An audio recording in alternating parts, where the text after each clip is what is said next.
takes are everywhere, but they're often uninformed, and major news is biased. We've had enough of hot takes. We want informed takes. Join Kevin Briggins and Devin Smith as they have rational conversations about domestic politics, geopolitics, and military affairs. Things will get interesting as they bring in expert guests, even from across the aisle. Grab your favorite drink, get comfortable, and hop into the chat. It's time for Informed Takes.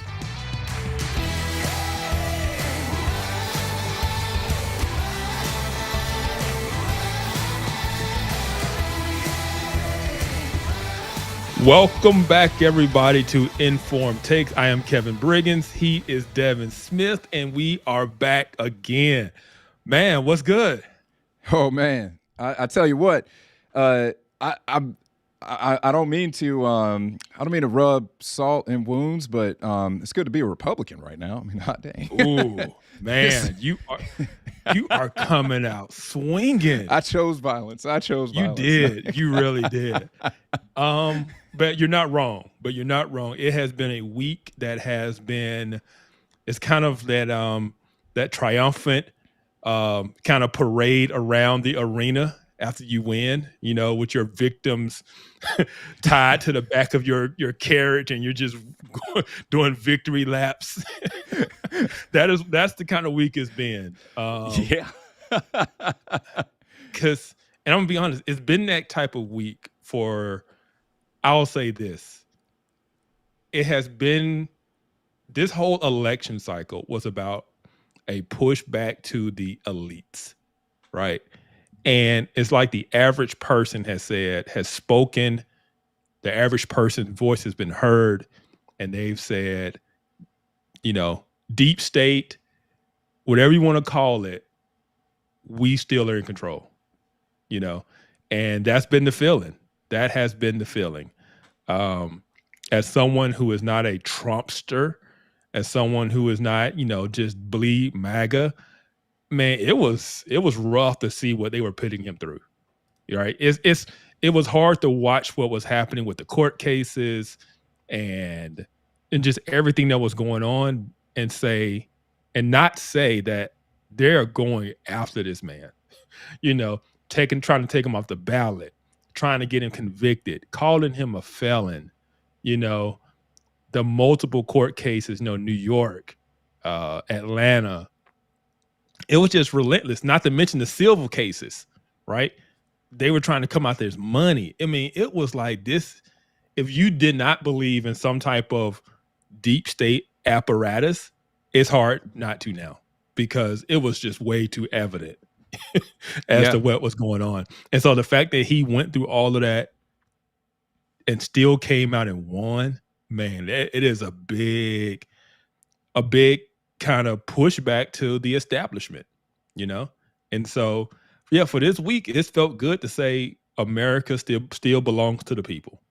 So yeah, man, that is one of the things that I did not expect to see, because, you know, we get very used to things being played a certain way, certain moves being made, et cetera. You saw what the Democrats did to basically move Kamala into a position, you know, without her having to get really any votes, and you know, you're used to seeing that stuff. And just the way that over the last 4 years you've seen the government essentially squashing dissent. You had Biden actually start a misinformation board or whatever, and Mayorkas like he's some sort of, I don't know, man, like this guy is some sort of android, you know, basically not owning the fact that it's like, hey, dude, you are starting a team basically to go after people for speech. Yeah. And you're getting grilled on this, and you're trying to act like this isn't weird. But to Americans, that mess is weird. So I'm really glad to see that people unequivocally have rejected what's happened for the last 4 years. They've rejected the, let's say, the gaslighting about Yes. results. They've Yes. rejected it out of hand. I mean, 90%. I think 90% of counties in the United States went Republican. 90% of counties went That's Republican. crazy. That Yeah. is crazy.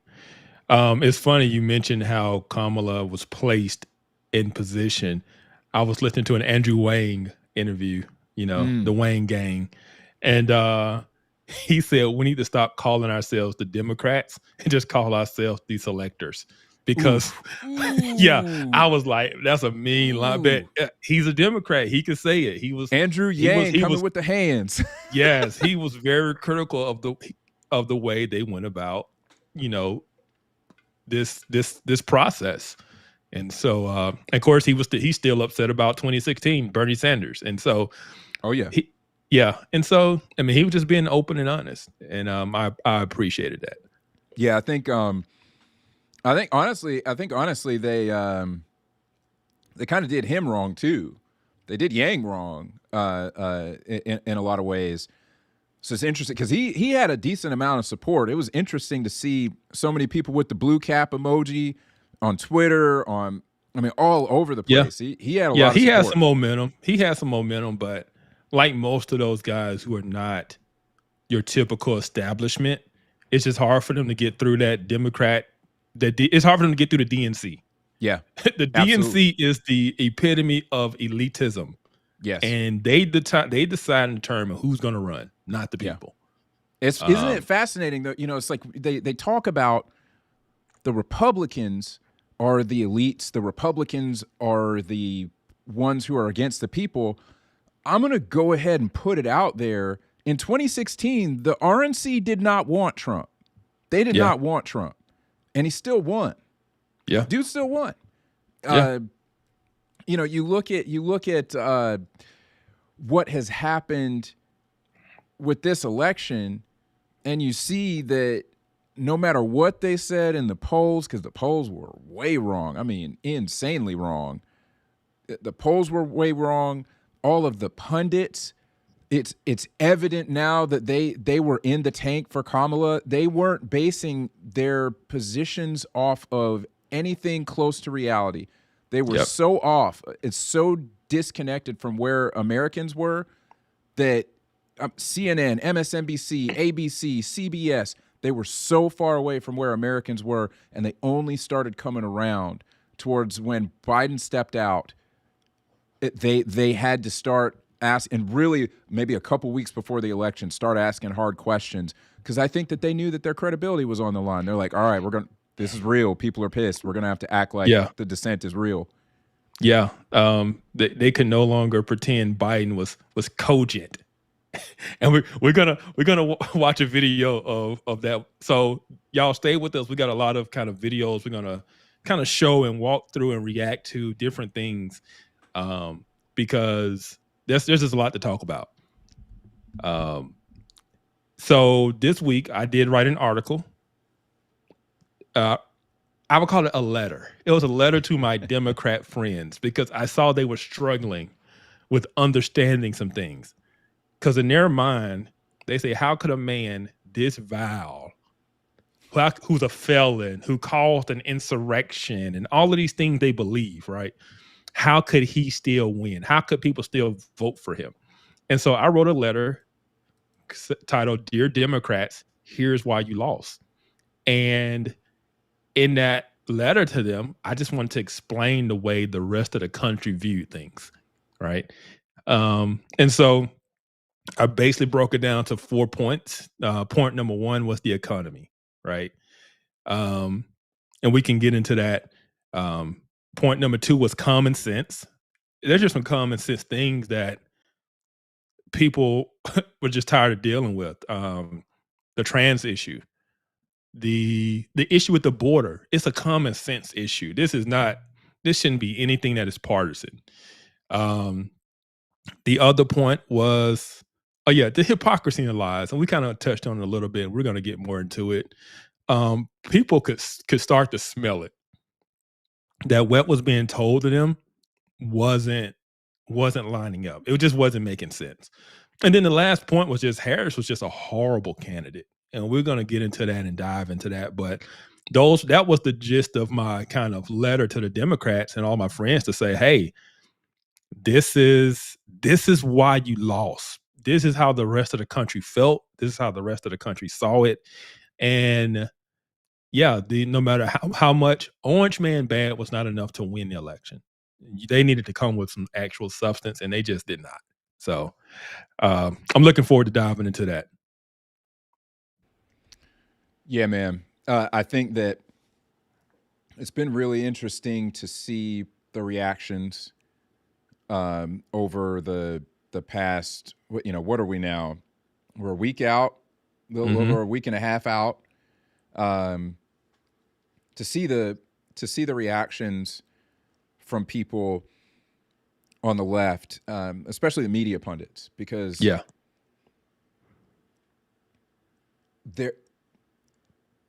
they're still in shock. It's amazing to me that you could be so disconnected Yeah. that you really have to ask. You really have to ask what happened, right? To most people, to the majority of Americans, I think it's pretty evident. I think it's pretty evident what happened. I think it's Yeah. pretty evident. People know, hey, I am poorer than I was when Trump was president. Yeah. That's not secret knowledge. Yeah. Anybody who's living a normal life knows that. Yep. Yeah. We know the old adage is that people vote their wallets, right? And so no matter how much the Biden administration was trying to sell people on things being better, and to some measurable degrees they might be. They would put out something like, hey, the economy grew 3% last quarter and all this type of stuff. That doesn't matter when I don't feel that in my pockets. When that doesn't help my budget, when prices are still high, when I'm going to the grocery store and I got two things in the cart and it's like $40, yeah, the average American, they weren't addressing the concerns of actual Americans, and there just wasn't a lot of confidence that Kamala Harris could address those issues, right? She didn't instill a lot of confidence in people. And so when you just kind of think about it, that's really what kind of did it from the economy standpoint, was the things that affect people's wallet, whether it's gas prices, whether it's the grocery store, rent, housing, and even some of her examples, some of her solutions. She was talking about $25,000 for first-time homeowners. Most people in the country aren't first-time homeowners. Like, that's great, you're doing that, but that doesn't help me out, right? And so yeah, it was just her solutions just weren't addressing the problems. And no matter how much she talked about our dreams and ambitions and our aspirations, as she would constantly, say those three words, our dreams and our ambitions and our aspirations, it just wasn't enough. And it just wasn't. People like, ma'am, those are nice words, but I got bills to pay, I got, kids to feed, and you're not helping, And so yeah, it just instilled a lack of confidence. So the number one reason that they lost was the economy. It was just people are hurting.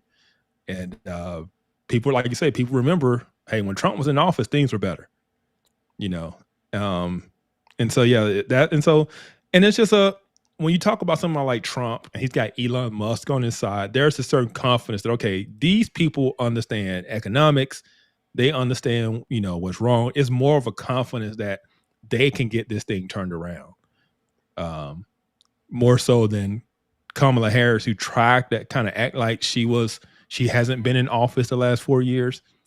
She was trying to act like she was something new instead of a continuation of the same policies of the last 4 years. So, yeah, it just wasn't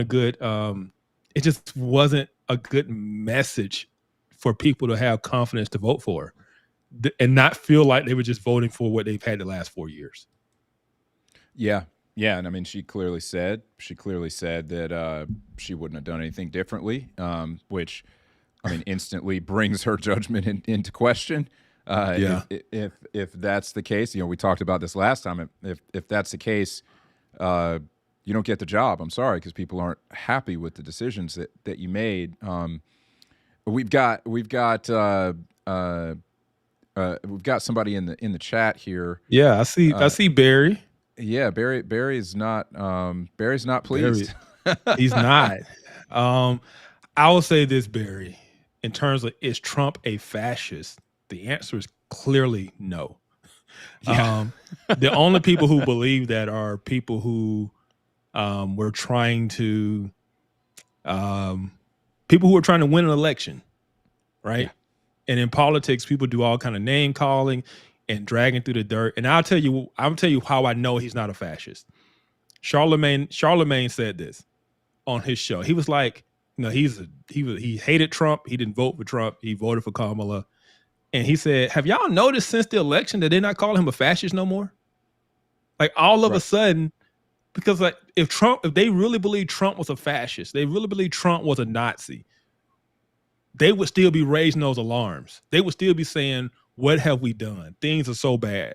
They wouldn't be calling and saying congratulations, and all this type of stuff. Like, no, you would have a certain level of hysteria about you if you believe that a true fascist Nazi just got in power in the United States. But they don't believe it. It was simply politics. And so, but unfortunately, a lot of people believed it. And they caused a lot of undue stress and a lot of undue fear, because fear is what they were trying to win this election on. And I'll say this too. The thing people fear about fascism is it's authoritarianism. That's really what people are concerned about, authoritarianism, right? We had 4 years of Trump. Trump was not an authoritarian. He was the exact opposite of that. Right. If we want to talk about authoritarianism, Biden was much more an authoritarian than Trump. Just look at how COVID was handled. Who was more authoritarian during COVID? Blue states or red states, right? Who locked you down and controlled you more? Who told you?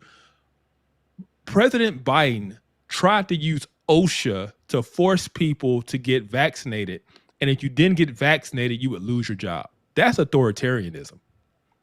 The Biden administration was working with social media companies to shut down any speech that they didn't approve of. That's authoritarianism, right?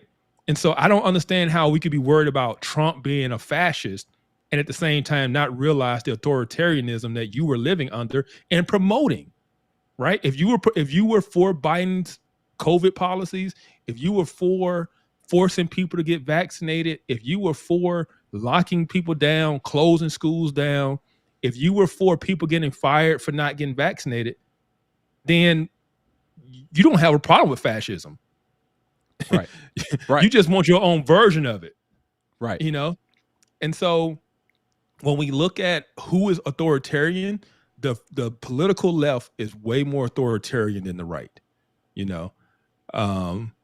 and so yeah, that's just the facts of the matter. And COVID is the prime example. Red states were opening up. Red states were saying, hey, if you want to get vaccinated, that's up to you.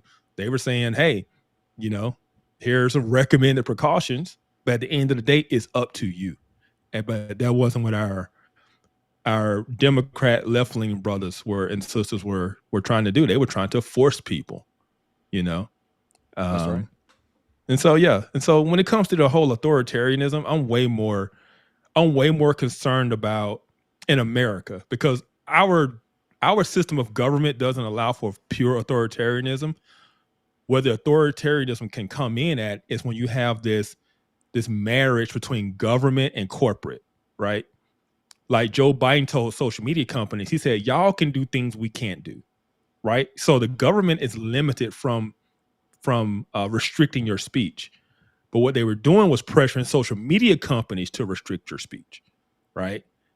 That is what we have to be more concerned about, is a government corporate marriage that hinders speech, because corporations are the loophole to your rights. A private company can silence you on their platform because they're a private company. But when they're doing it on behalf of the government, that's when we have a problem. And that's what we saw. That's what the Twitter files reveal. That's what Mark Zuckerberg's testimony in front of Congress revealed, is that the Biden administration was behind the scenes pressuring these companies to silence speech that they did not like. Because they wanted to call everything misinformation, disinformation. And just imagine that anything that goes against the government position is to be silenced. That is authoritarianism, right? And so if you're worried about fascism, you should be glad the Biden administration got exposed, because they were the ones who were acting in a fascist manner. And so that's just kind of, if we just want to be objective and look at the facts of the matter, that is really what was going on. And so I don't get this idea of being afraid of Trump being a fascist when you were just living under probably the most authoritarian regime we've ever had in the United States. Right. So, yeah, absolutely. Lucinda, says, using the DOJ to carry out lawfare on steroids, that's actually absolutely. Fascist. Yes. Absolutely. 100%. Yeah. The way they were going to people who were pro-life protesters and demonstrators and going to their houses, like, why is the FBI raiding somebody's house because they violated a ordinance of being too close to an abortion clinic or something like that, right? Just stuff that just didn't make sense. The Department of Justice was absolutely weaponized against the political enemies of the current administration. Absolutely. 100%. And for everybody that said that Merrick Garland was a centrist, yeah, that guy was a centrist. Now maybe, I've heard other people say that Merrick Garland was a centrist until the Senate blocked his confirmation, and that's his villain origin story. And so when he became the AG, that was him getting revenge on the conservatives for blocking him from being on the Supreme Court. I don't think so. I think that's actually who Merrick Garland was, because there is zero chance that Barack Obama was going to put a centrist on the Supreme Court. None whatsoever. Yeah. I did not believe that for a second, that Merrick Garland was a centrist. Yeah. And his behavior is shown as such. Yeah. And I'll say this too, Barry. If you believe that President Trump is to blame for COVID deaths, you don't have a problem with fascism, because what you really want is government control of everything. If the government is responsible for those deaths, then you want government control. You're not against fascism. You're not against authoritarianism. You want it. You like it. You want the government in charge of you, right? That's what you want. So stop acting like you want freedom. You don't want freedom, because freedom comes consequences. With freedom comes responsibility. If you're just going to blame the government, you're going to blame Trump for COVID deaths. Nah, you like that authoritarianism. You like being under the thumb of the government. Otherwise, you won't be blaming the president for people's own choices and people's, circumstances. And also, I'll add to that, the human arrogance that we were going to be able to contain a virus like that, a coronavirus that could be transmitted via droplets in the air, an airborne virus, that we were going to be able to contain that by forcing everybody to stay in their house and wear masks and all that stuff. It is historically unprecedented to force the healthy to quarantine. You generally do not quarantine the healthy with the sick. You generally quarantine the sick. That was something that was unprecedented, and the decision to push that on private institutions and to try to get local governments to enforce that was unprecedented. And to be fair, that started under the Trump administration. I think that was a mistake. I hope that he is willing to admit that was a mistake. He actually got mad at both Governor DeSantis and Governor Kemp when they decided to open their respective states back up. But that was what fascism actually looks like. And all the other things that you described, Kevin, that's what fascism actually looks like. Yeah. The And it's things, always under the guise of it's for your safety. yes, It's for yes, your good. We know that's what's right. best for you. That's Right. right. That's right. And you look at how fascism has been introduced in other countries in history, where there were just, atrocities committed in the name of socialism, in the name of communism. They did it under the guise of liberation. They did it Yep. under the guise of liberation. So my tolerance for dealing with people calling Trump a fascist is low now, because you got no receipts. People will say, "Oh, Trump's a fascist. Trump's a fascist," and I ask, "Where are the receipts?" And then Barry here says to look up fascist tendencies. Look up fascist tendencies. He also says to let's see. He says to YouTube Robert Reich, because that's who we're going to reference, because we care about what Robert Reich thinks. I think it's obvious that people don't know the difference between fascism and nationalism. Right. Right. Trump is a nationalist, right? And he's preaching nationalism, and people are going, "Oh, he sounds like Hitler."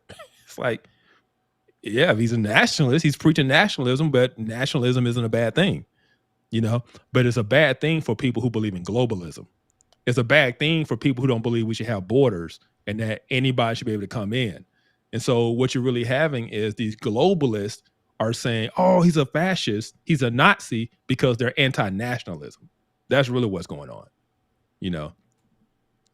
So I will say that I tend to like the word patriot better than nationalist, and I think that under Trump we've started to use the word nationalist in place of where we would have said patriot before. And the thing that I don't like about nationalism is that you tend to have jingoistic tendencies come as a part of adopting a nationalist mindset. And nationalism really says, my country over everybody, whether we're right or wrong. And I don't think that's what Americans really want. I don't think that's what Americans really mean. They really mean patriotism, and to not essentially sell out the people of the country for some sort of, I agree. So there is no sense of the state. So the issue with nationalism from a Nazi perspective, it was the state over everything else. That's not what Americans believe. We're not statist. We're not like everybody bow down to the state and it's the state above all. No. No, we're that's definitely not what we're saying. We're saying what, America first. Put American citizens' interests first. Put our national interests first above globalist interest, right? Take care of home before we take care of abroad. Those are the type of things that people are talking about when they talk about nationalism. You're right. It's more patriotism is probably a better word for it, because there is no worship of the state. Right. We're still very anti-state. Right. Yes. It's not this idea. It's not this idea that America is truth, right? It's not the American state is truth. It is that we believe in the idea of America. We believe in freedom. We believe in taking care of those here. And that's not to say that I'm a fan of isolationism either. I think that isolationism is misguided, and quite frankly, I think that is something also that has become more popular under the Trump administration. But I think that the idea that we are going to stick our hands in everything and spend money that we don't have, we really don't have the money. We're printing the money in order to spend it, because we're spending about $2 trillion more than we actually produce. And it's unfathomable. $2 trillion is an unfathomable amount of money. 1,000 billion. A billion is already a massive, massive amount of money. And to think $2 trillion. We spend $2 trillion more than we produce in this country. So I understand when people get mad when they see billions of dollars go overseas to other countries, and we've got all these problems at home. They're like, hey, we can't afford this. And they're right. Yeah. They're right. We can't afford it. We've got to decide to cut somewhere. Yeah. People want to have their cake and eat it too. And the balance has to budget at some point. I'm going to be honest. I don't know a whole lot. We're going to get into Trump's picks in a bit here, but I don't know a whole lot about Thune. I know enough about Cornyn. I wasn't a huge Cornyn fan, but I didn't hate the guy, but I wasn't a huge Cornyn fan. But I am a Rick Scott fan. I had the opportunity to hear Rick Scott speak here in Georgia at a political conference that I went to. Yeah. And he's actually about a balanced budget. Rick Scott is hardcore.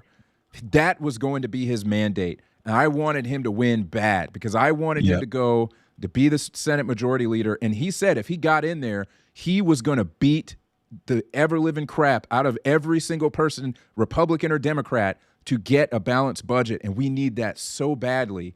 But it just blows my mind that we act like we don't have to do it. We act like it doesn't matter.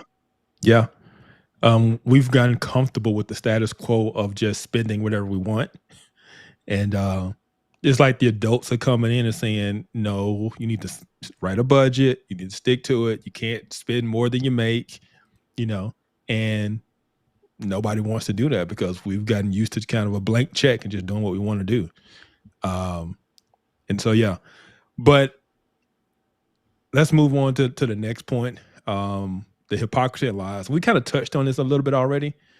How did Kamala, to claim that you were the defenders of democracy, but yet have no democratic process in your nominee.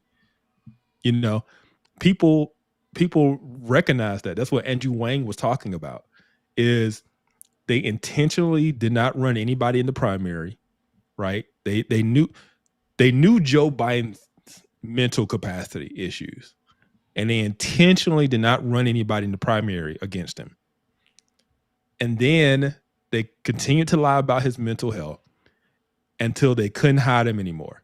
They thought they could get him through that one debate, and it was so bad they had to remove him. And then they didn't do a open primary. They did backdoor deals, and they pushed Kamala Harris to the forefront. So here she is, the presidential nominee, and this woman has never received a single primary vote. When she ran for president in 2020, she dropped out beforehand, and because she was polling so bad. And then here she is now running for president. She's the Democratic presidential nominee once again, and she has not received a single primary vote. There's nothing democratic about their process. And not to mention what they did to Bernie Sanders in 2016. And so to claim they're the defenders of democracy, and they're trying to save democracy, but in their own practices, they're not doing anything that's democratic. They show they care nothing about the will of the people. Nothing about the will of the people. It was all about the DNC elites selecting and handpicking who they want. They're playing, they're moving the pieces around. Like Andrew Wang said, they should just call themselves the selectors instead of the Democrats, because there's nothing democratic about their process.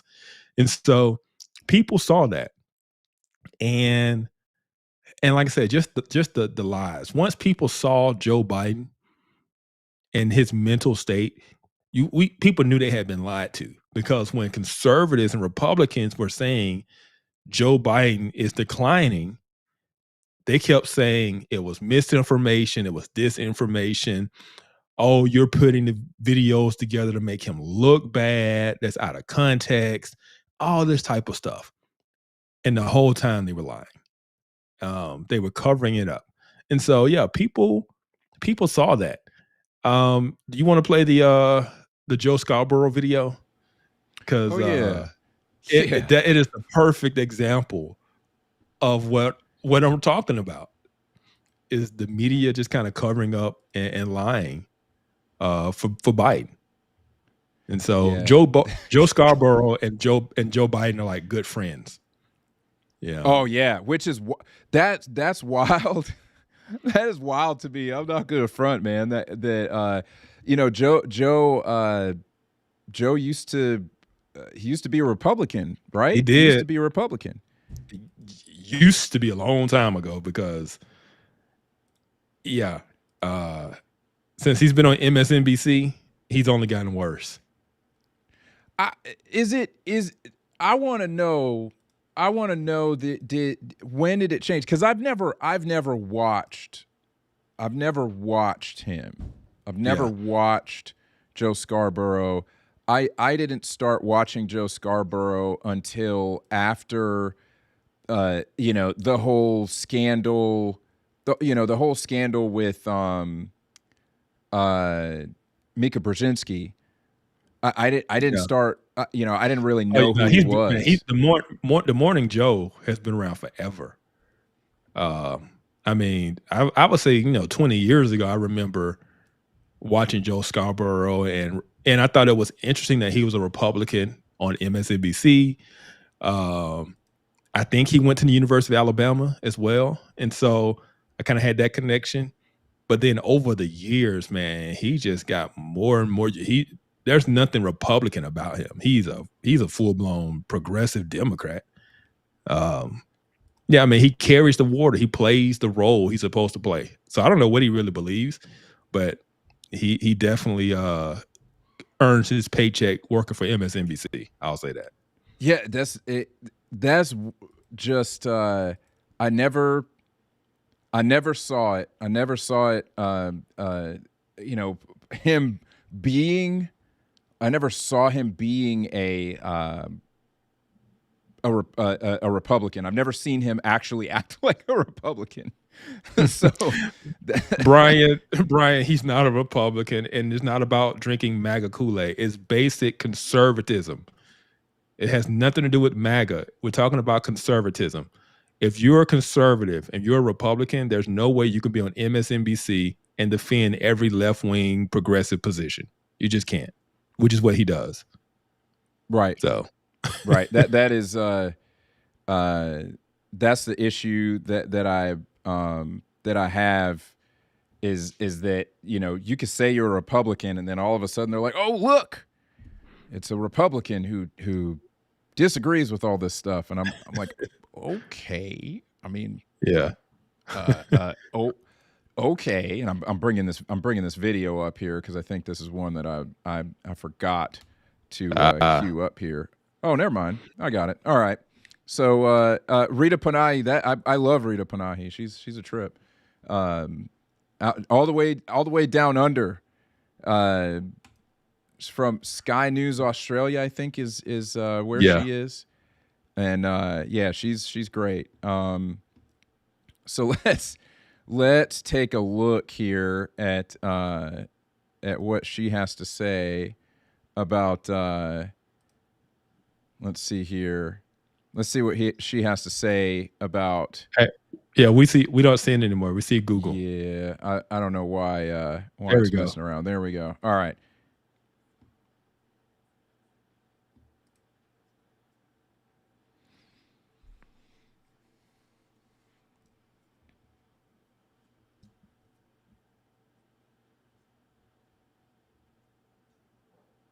Can you hear it? I can't. I don't know if they can. All right, hold on a second. Let me make sure that we get audio on this. Bear with us here. I think there's something that I forgot to check, and that's why. Okay. Because I didn't know if it was just me or not. No, it's that's my fault. Sorry, folks. Let's try that again. This was Joe Scarborough on MSNBC. Now, he's cogent, but I undersold him when I said he was cogent. He's far beyond cogent. In fact, I think he's better than he's ever been. Intellectually, analytically, because he's been around for 50 years. Start your tape right now, because I'm about to tell you the truth. and F you if you can't handle the truth. This version of Biden, intellectually, analytically, is the best Biden ever. Not a close second. I've known him for years. Wow. The gaslighting there is weapon grade. This was Joe Scarborough on MSNBC. Okay. Wow. That right there, the best I rest version? my case. I rest my case. Man. And Brian, if you were watching that, that's what I'm talking about. That has nothing to do with MAGA. That's flat out lies. And he does that on MSNBC on a daily basis. And it has nothing to do with MAGA. He carries water for the Democrat Party and progressives. That man is not a Republican. He's not a conservative. He is a flat out liar, because that was a flat lie. Everybody knew Joe Biden was mentally senile. And he said, he's more than cogent. This version of Biden is the best Biden ever. Like, really? Wow. You know, how do you sleep at night saying stuff like that? How do you sleep at night? Oh, you know what man. I'm saying? You Yeah. I mean, okay. I mean, all right. clearly lying. I mean, everybody knew Joe Biden was. I mean, for years he's been going, and this was just shortly before that debate. And then after the debate, he changed his whole tune. It's like, so all of a sudden, come on.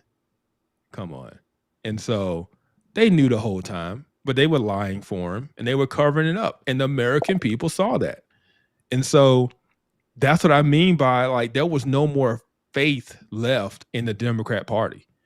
When you see how they handled their nominee process, when you see how they just flat out lied about Biden's mental state the entire time, nobody was believing anything they had to say at that point, you know? Yeah. And that's what cost them. I mean, when people no longer trust what you say, that's just that you're not going to win an election, given that. Say what you want to say about Trump. And I know plenty of people in the chat that are not Trump fans. I'm not the biggest Trump fan from a personality perspective, but like him or hate him, he is who he is. He's authentic, right? And so that's what he had going for him. It's like, okay, I might not like him. He's brash. He's harsh. He puts mean things on Twitter. But at the same time, I know what he is. I know what I'm getting. And last time his policies were pretty good.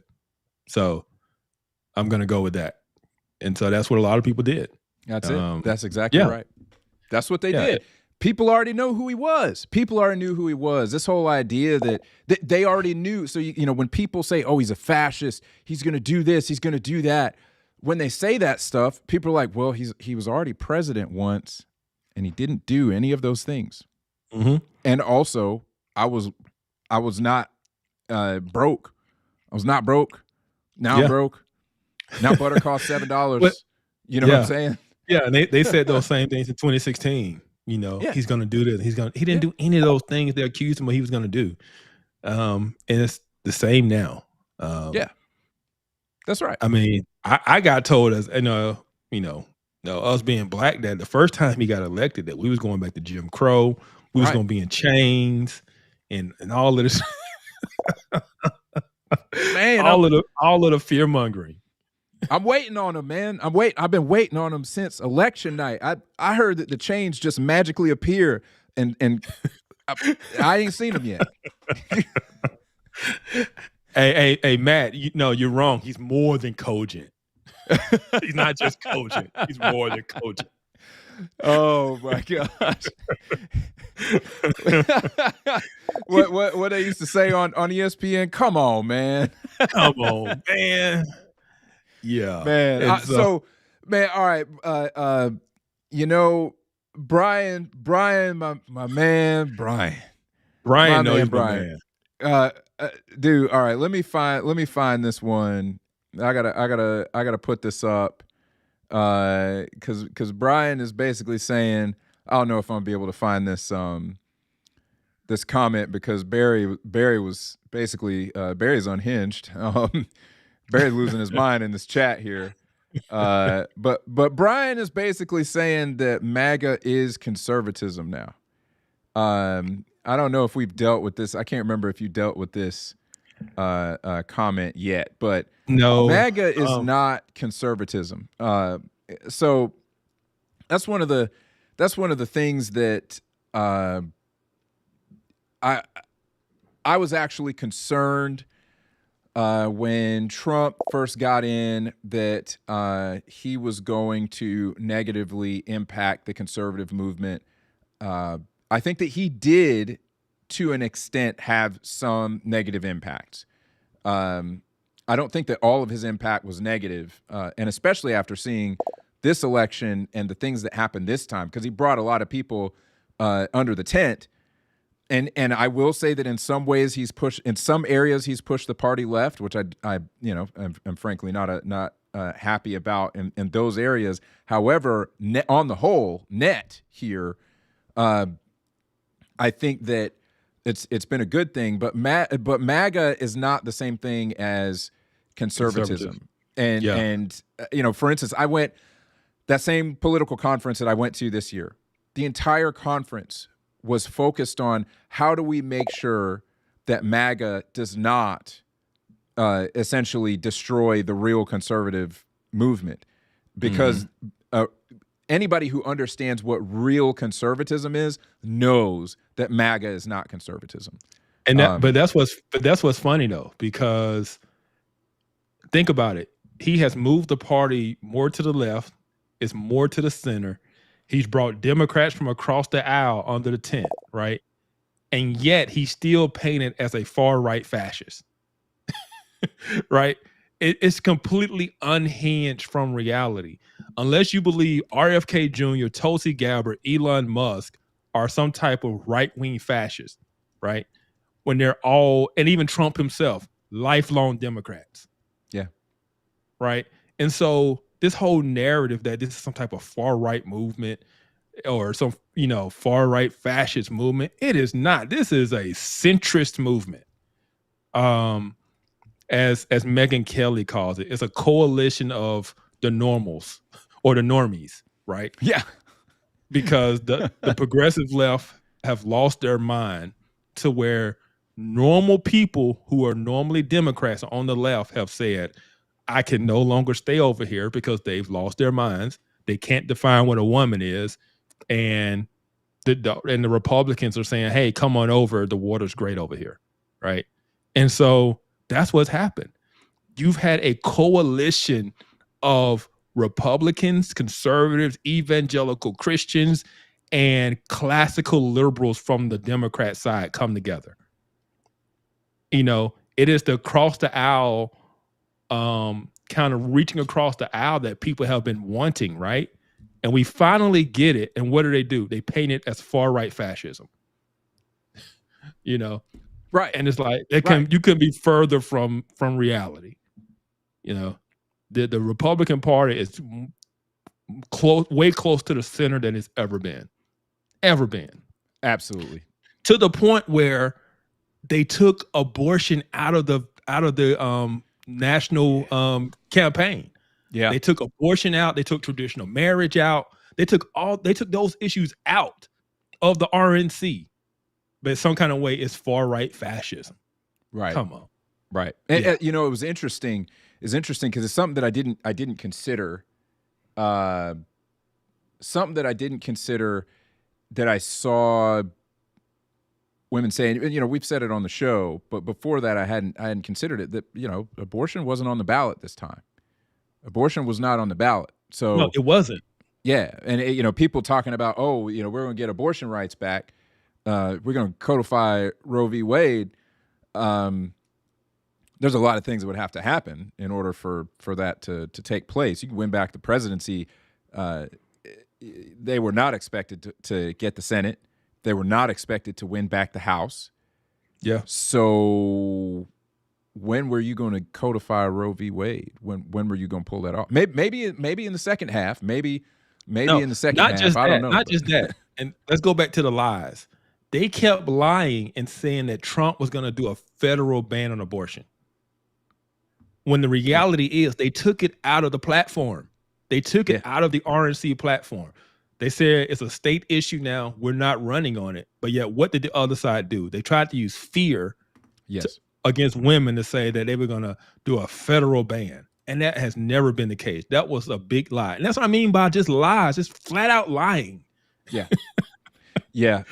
And he said multiple times, he's not going to sign a federal abortion ban. I didn't like when he said that.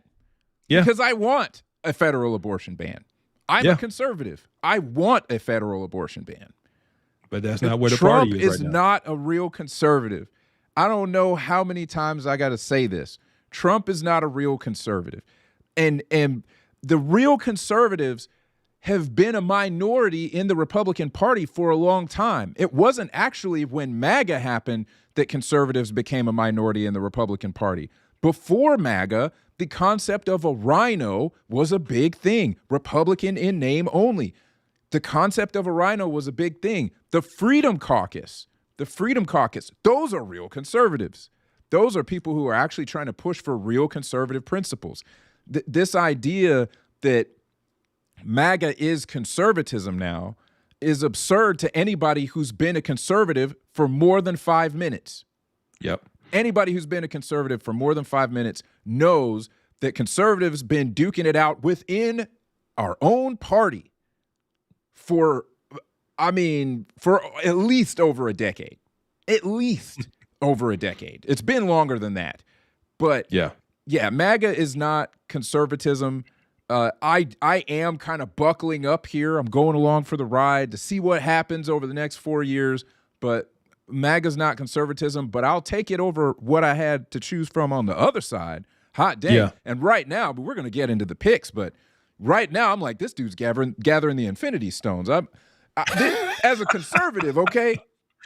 As a conservative, I wanted somebody to go through the federal government with a pair of machetes and just start, go straight Deadpool on that thing. Cut it up. Yeah. Cut that thing up. And I thought, man, I'm not going to get this unless I get a Rand Paul, a Ron Paul, or a Ron DeSantis. I thought that was really the only way I was going to get that. Because to be quite frank, I don't think Ted Cruz was going to do it. Marco Rubio definitely wasn't going to do it. Basically, nobody else on the Republican ticket was going to do that. Those guys, they wanted to do it. I know that Ron had the competence to go in there and start slashing stuff. I did not expect that Trump was going to go in there, sick Elon and Vivek on the federal government, two guys who I know are going to go and they're going to be absolutely ruthless about cost cutting. So I will say, just like in 2016, the season preview of Trump actually wasn't as good as the actual movie. And Trump 2, Trump 2. Because I feel like, okay, so the first Trump presidency was a new hope, right? We didn't think we could win. Yeah. He beat Hillary Clinton. We're still all like, okay, is this going to be a good thing or not? Wound up being a good thing, right? Okay, so a new hope, and then we had Biden win. That's Empire Strikes Back. Empire struck back, and it was dark, man. It was dark days, man. Okay, it was some dark days. We had cities burning. We had COVID craziness, economy tanking. The Empire struck back. Okay. Yeah. But right now it's Return of the Jedi, and I didn't know that it was going to be like this. I am, for the most part, aside from Matt Gaetz, and people can come for me if they want to, but aside from Matt Gaetz, I had no idea that it was going to be this good. I'm so excited. I'm so excited because I think he may be the only guy who has the balls to try to do this. I am so excited. All right. So before we get to the picks, because we are going long, we do have to play the video that you and I have been talking about all week. The soy video. Oh, so the second point in my article is about common sense. The Democrats have lost common sense. The left has lost common sense, right? Yeah. And so one of the issues was, that drove a lot of people to the polls to vote Republican was the trans issue. Another issue was the border, but the trans issue was a big deal. And Trump's ad, when he had Kamala talking about paying for, sex changes for prisoners and all this type of stuff, they said that was his most effective ad in these swing states because she really came out and said that in an interview, and the American people just aren't jiving with that. And so, just to show an example of how unhinged they are and how detached they are from reality and common sense, we got to play this video. Oh man, yeah, we got it. We got it right here. I will say real quick before we play this video that I thought that maybe CNN would know because they knew even before the election, they knew they had gone too far. Yeah. They had a president. They had brought in a president who was trying to get them back to the middle. Yep, 100%. And the citizens, the crew revolt. The crew ran a mutiny. Yes. On air. They ran a mutiny on air. The same thing happened at MSNBC when they tried to bring in what is her name? Is it Rhonda Tate? I can't remember the name. I can't remember. No, I can't remember. But basically, anybody who comes in and tries to bring them back to objective journalism, they revolt. Yeah. There was absolute mutiny. Absolute mutiny. So let's take a look. Let's take a look at this video. This is why Democrats lost. I'm just going to let y'all know right now. This is a big part. If economy was number one, this right here is a close second. Yep. I think there are a lot of families out there who don't believe boys should play girls' sports. They're not boys. I'm not going to listen to transphobia at this table. I am not going to listen to you call a trans girl a boy. Are you going to allow me to finish my explanation? When you use a word that's a slur, I'm going to interrupt. That's not how it is. They're not boys. They're not boys. They're not playing girls' softball. I'm not going to sit there and listen to that. Let's reset for a second because, look, this is a really heated issue, right? And Sharmichael, I know you. I know that you understand that people have different views on this. Yeah. That is nuts. That is nuts. That man, all he said was boys playing girl sports, and that dude lost his mind. Said crap. They're not boys. They're not, and said that was a slur. Come on. Yeah. I said, I'm not going to let you call trans girls boys. Like, that dude has lost his mind. He's detached from reality. And that is why they lost the election. They're going to keep losing if they keep doing stuff like that because that's just nuts. Those are boys playing girl sports. I don't care what you try to. There's no such thing as a trans girl. It's just no such thing as that. It is a boy playing girl sports. Facts. Bottom line. Facts. Right? And so for him to say the word boy is a slur, come on, man. Come on. Yeah. And so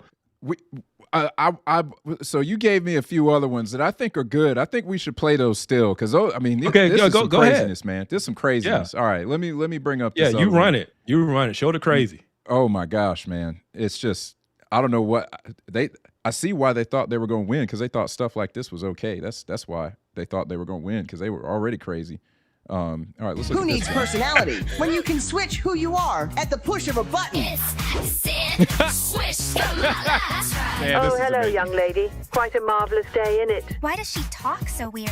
Let me play with her. Well, hey there, little nugget. I'm going to be the first black female president of the United States of America. Man, this doll sucks. Accent Switch Kamala can emulate any accent you like, as long as it grants her credibility. Bonjour, tu aimes les croissants? Merde américaine. Guten Tag, Sie lieben ein Bratwurst? Ufta, ufta, ufta, da. Luke, I am your mother. Swish Kamala. But wait, there's more. All new Accent Switch Kamala comes with 2 bags of campaign money, a blind eye for illegal immigration, and her own multi-laugh 3000 generator. Laugh in every way possible.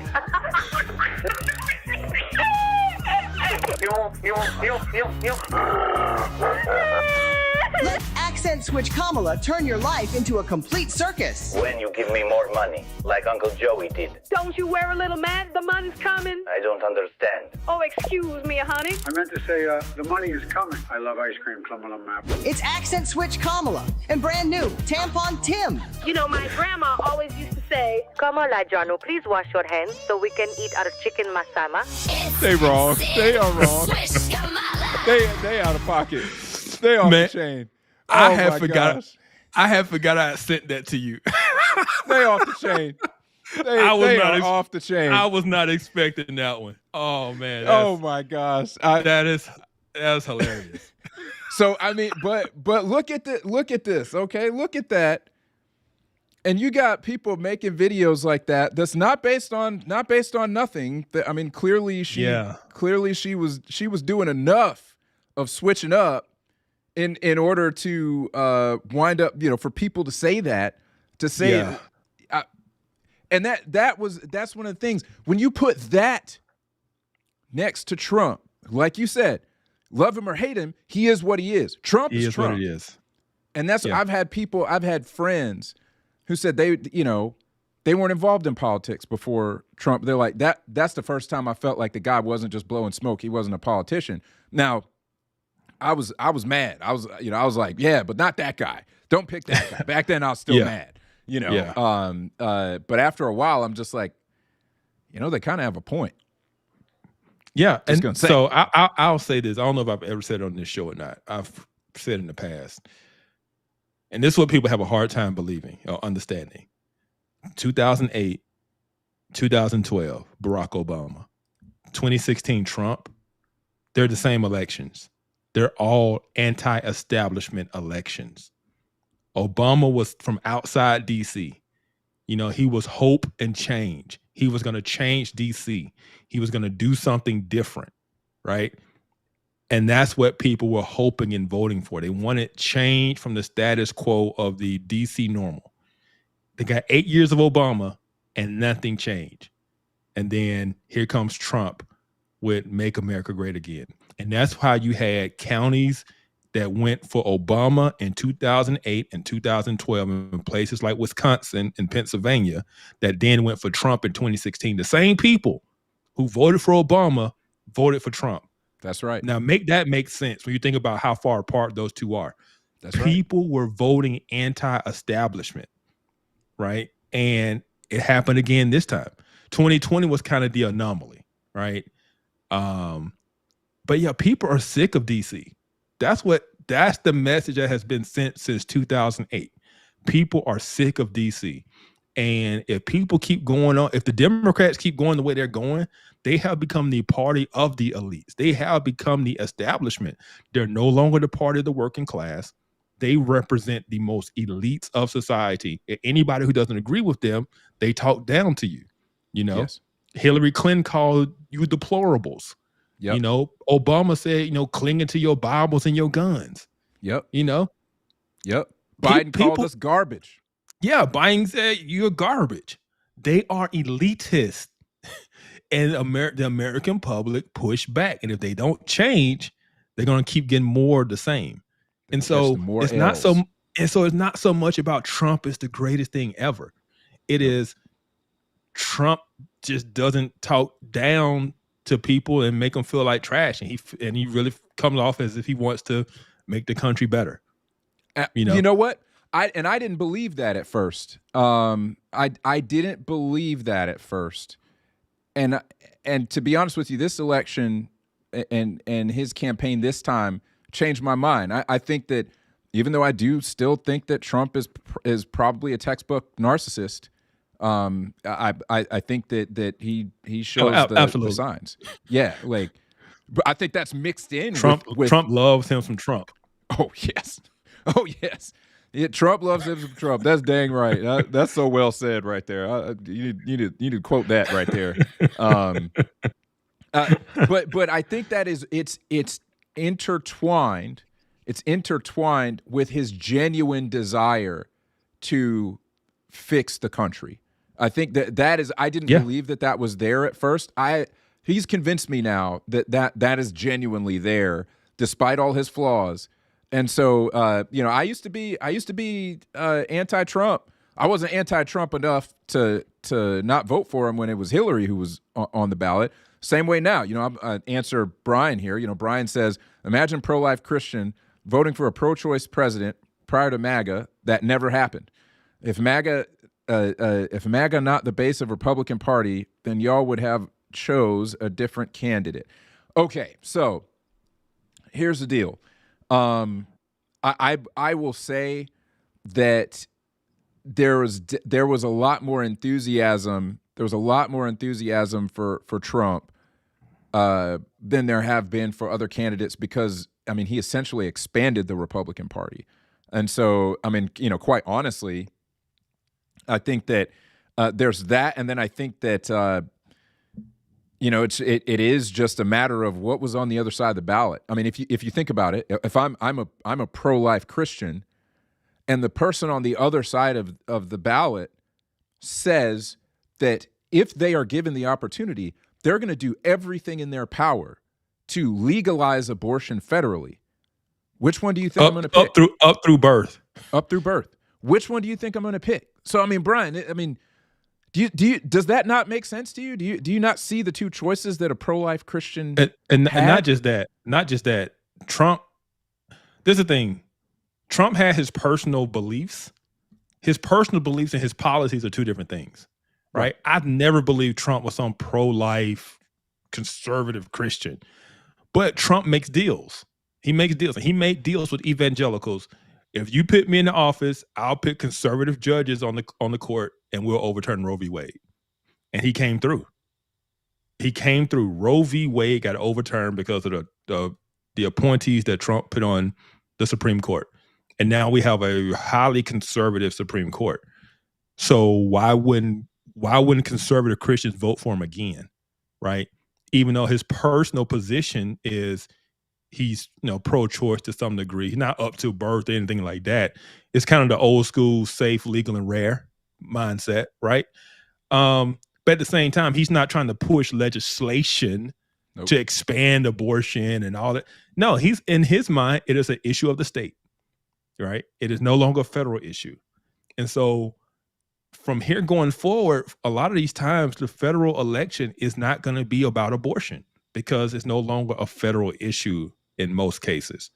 Because no matter how bad you might say, I'm a abortion abolitionist, and I believe it should be banned at the federal level. If there's no real pathway forward for that to happen, then you got to adjust and you got to say, okay, then we got to work state by state as best we can to get this stuff, you know, banned at the state level, because that's where it is now. It's no longer the federal level. And so, go ahead. With all due respect to Brian, the way that you are trying to frame the rationale behind a Christian, especially a pro-life Christian, voting for Trump is incredibly simplistic and potentially intellectually dishonest. I don't think that you're really being honest with us about what you recognize to be true about the choices that were laid before us. And you know, and if you are actually being honest with us about what you really think, and you just cannot fathom us making this choice, if you really can't fathom that, and even after we've explained to you that we had almost what we want, but not quite, and then definitely not what we want, and we picked almost what we want, but not quite. Where's the? You see, that's not hypocritical. It's not. And this is the thing too. But this is the thing. Christians are the only ones who are told, if you don't get 100% across the board what you want, then sit out the election. We're the only ones that are told that we can't vote if it's not 100%, you know, whatever. And that, to me, that has been used to try to stop us from voting to benefit the other side, right? They want a low Christian turnout because that only helps the other side. And we're the only ones who sit at home and say, well, unless my candidate is perfectly aligned with everything that I want, then I'm just going to sit out and not vote. And I don't think that's, I don't think that is something that is mandated of us. You make the best choice between the choices you have, right? And this time it was Trump. So, but let's go back. Let's go down to how the Democrats have responded to this, right? Because there's been a lot of different responses. And so I want to play the common sense video first, because that's kind of in line with what we're talking about now. Let's see. Let me try to get that queued up here, because I had the one from The View, and I don't think that's the one from The View necessarily. No, that's not the one from The View, but I mean, I was going to say that one next, but so let's see. Common Sense was actually Common Sense was the soy one. No, it was how have Democrats responded? Let's see here. Yeah. So we got one of I see it. My bad. I see it. All right. Let's get to it here. So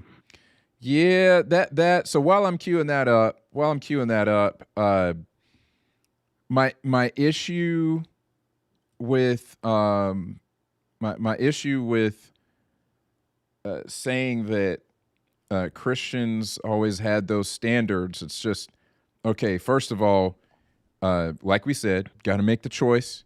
We had to make a choice between what was put before us. So the idea that we're going to sit out is simplistic and foolish, to be frank. And then, I'm sorry, but a lot of things I feel like are a lot of things that are being said here are caricatures of Christian standards. And this is what I'll say too. And because this show is okay. We're both open and honest about we're Christians. We're conservative Christians. And this show is more so about politics than it is theology and religion, right? But I do want to explain a Christian understanding of the world we live in, right? So in America, in terms of Christianity, America used to be considered what we call the positive world. In other words, Christianity was looked at positively, and it had a positive impact on the culture. Around the 1990s, we kind of went into what we call the neutral world. The world was just kind of neutral to Christianity. It wasn't favorable, and it wasn't like against Christianity. It was more so just kind of neutral. After year 2000, we moved into what's called the neutral, meaning the negative world, where there's now a negative reaction in our culture, in our country, to be a Christian, right?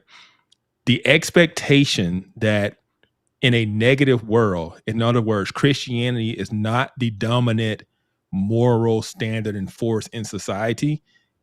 It is a ridiculous standard today to think that you're going to get a Jimmy Carter to be president, right? It is unrealistic to think that the person that is going to run for office is necessarily going to be a evangelical Christian, And so you have to adjust. You can't have those expectations you might have had in the 90s. You can't have those expectations anymore. And so as Christians, you have to adjust and vote for the best candidate that's out there. Because the world around us has changed. We can't have those expectations anymore. So, yeah, no, I think that is good. As much as I want to hold out hope that we could get an honest to God Christian in office and it not be looked that way, and I think that maybe after a Trump presidency that is possible when people see that these policies once again win the day. Maybe we'll have a shot. Maybe we'll have a shot. But you're not going to get the abortion, and you're not going to get the traditional marriage stuff. I don't think you're going to get that anymore. I don't think we're getting that. I don't think we're getting that back. Short of a massive national revival, I don't think we're getting that back. Exactly. Yeah. I will say on the marriage stuff, I don't think we're getting it back. I actually do think, because we saw how it happened with slavery in the past, I do think we one day get to abortion being illegal. I think that people can be convinced on that. Yeah, 100%. I think on both of those issues, the work has to be done at the ground level where you affect culture. more so than the political level. Like political power isn't going to change those things. We're going to have to reshape the culture. And so that's just going to take time. That's going to be decades in my mind. You know, it may be. I hope not, but we'll see. We'll see. Yeah. So let's take a look at this video real quick. All right. You are going to vote against anybody who promotes that. Electorally speaking, too, gay marriage, I don't think is what she was alluding to. I think she was talking about the trans stuff and going a little bit farther. In the Republican Party, we have a large amount of LGBTQ. I think you got to start it over. Or I don't know about the... Okay, hold on. Let me see. See what we got. From Daily Mail.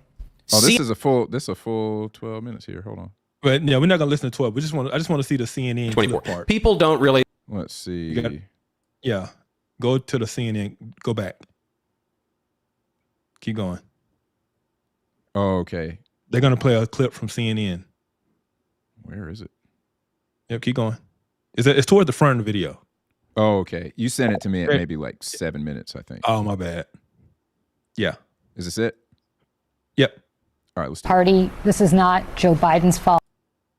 Our truths to my friends in the Democratic Party. This is not Joe Biden's fault. It's not Kamala Harris's fault. It's not Barack Obama's fault. It is the fault of the Democratic Party in not knowing how to communicate effectively to voters. We are not the party of common sense, which is what the message that voters sent to us. For a number of reasons. We don't know how to speak to voters.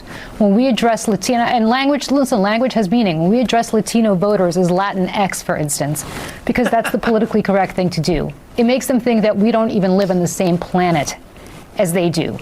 When we are too afraid to say that, hey, college kids, if you're trashing a campus at Columbia University because you're unhappy about some sort of policy and you're taking over a university, and you're trashing it and preventing other students from learning, that is unacceptable. But we're so worried about alienating one or another cohort in our coalition that we don't know what to say when normal people look at that and say, wait a second, I send my kids to college so they can learn, not so that they can burn buildings and trash lawns, right? And so on and so forth. When we put pronouns after names and say she, her, as opposed to saying, you know what, if I call you by the wrong pronoun, call me out. I'm sorry. I won't do it again. But stop. Not even that. Yeah, not even that. Not even that. And just speak to people like they're normal. There's nothing I'm going to say to Shermichael. I saw a really great post from some guy who's like a social democrat, and he was like, "Why can't Dem?" Boom. I mean, but they had some. Yeah, they had some good discussion around it too. But yeah.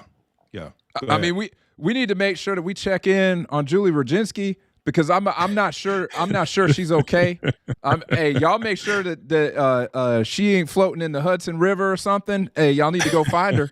Y'all need to find her because she was a Democrat making sense, and that's not allowed. That's not allowed. No, it's not. But that's the thing. She's in the minority. Right. She is in the minority of, hey, we gotta look in the mirror and we gotta stop being crazy. She said, we're no longer the party of common sense. And she said, mentioned the Latinx comment, and I think it was Lucinda in the chat earlier said something about Latinx, and like Latinos hate that. That's not something that they use. Yes, but the political correctness that comes out of white liberal universities is what's driving the progressives. Like the whole bios, not bios, the pronouns in the bio and all that kind of stuff. Speaking of, did you see AOC removed her pronouns from her bio this week? I saw that Lucinda saying that, and I am going to find that junk right now. I did not know that. She did. She removed them. Oh my gosh. Yes. They're gone. Hold on. I got to show y'all this. This is crazy. I would never have expected this. Hold on a minute. No pronouns on her Twitter bio. Wow. Yep. Wow. Yep. Okay. She removed them. Even AOC knows what's up. Even AOC knows what time it is. Yeah.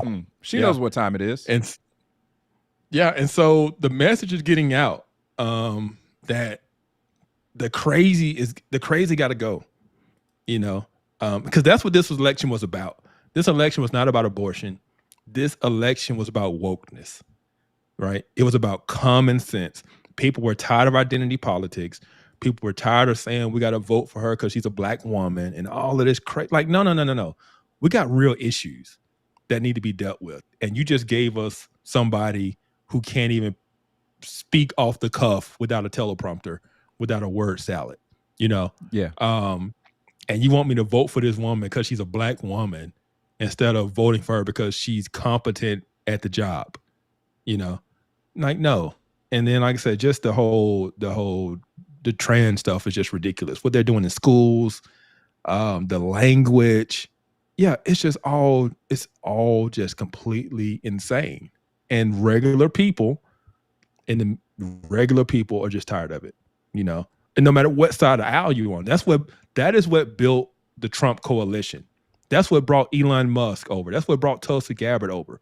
It is the wokeness. It's this the progressives have lost their mind, you know? If Bill Maher didn't have Trump derangement syndrome, he would have voted for Trump. Absolutely. Because everything he says is raising the alarm about where the progressives are and where the Democrats are. He just hates Trump.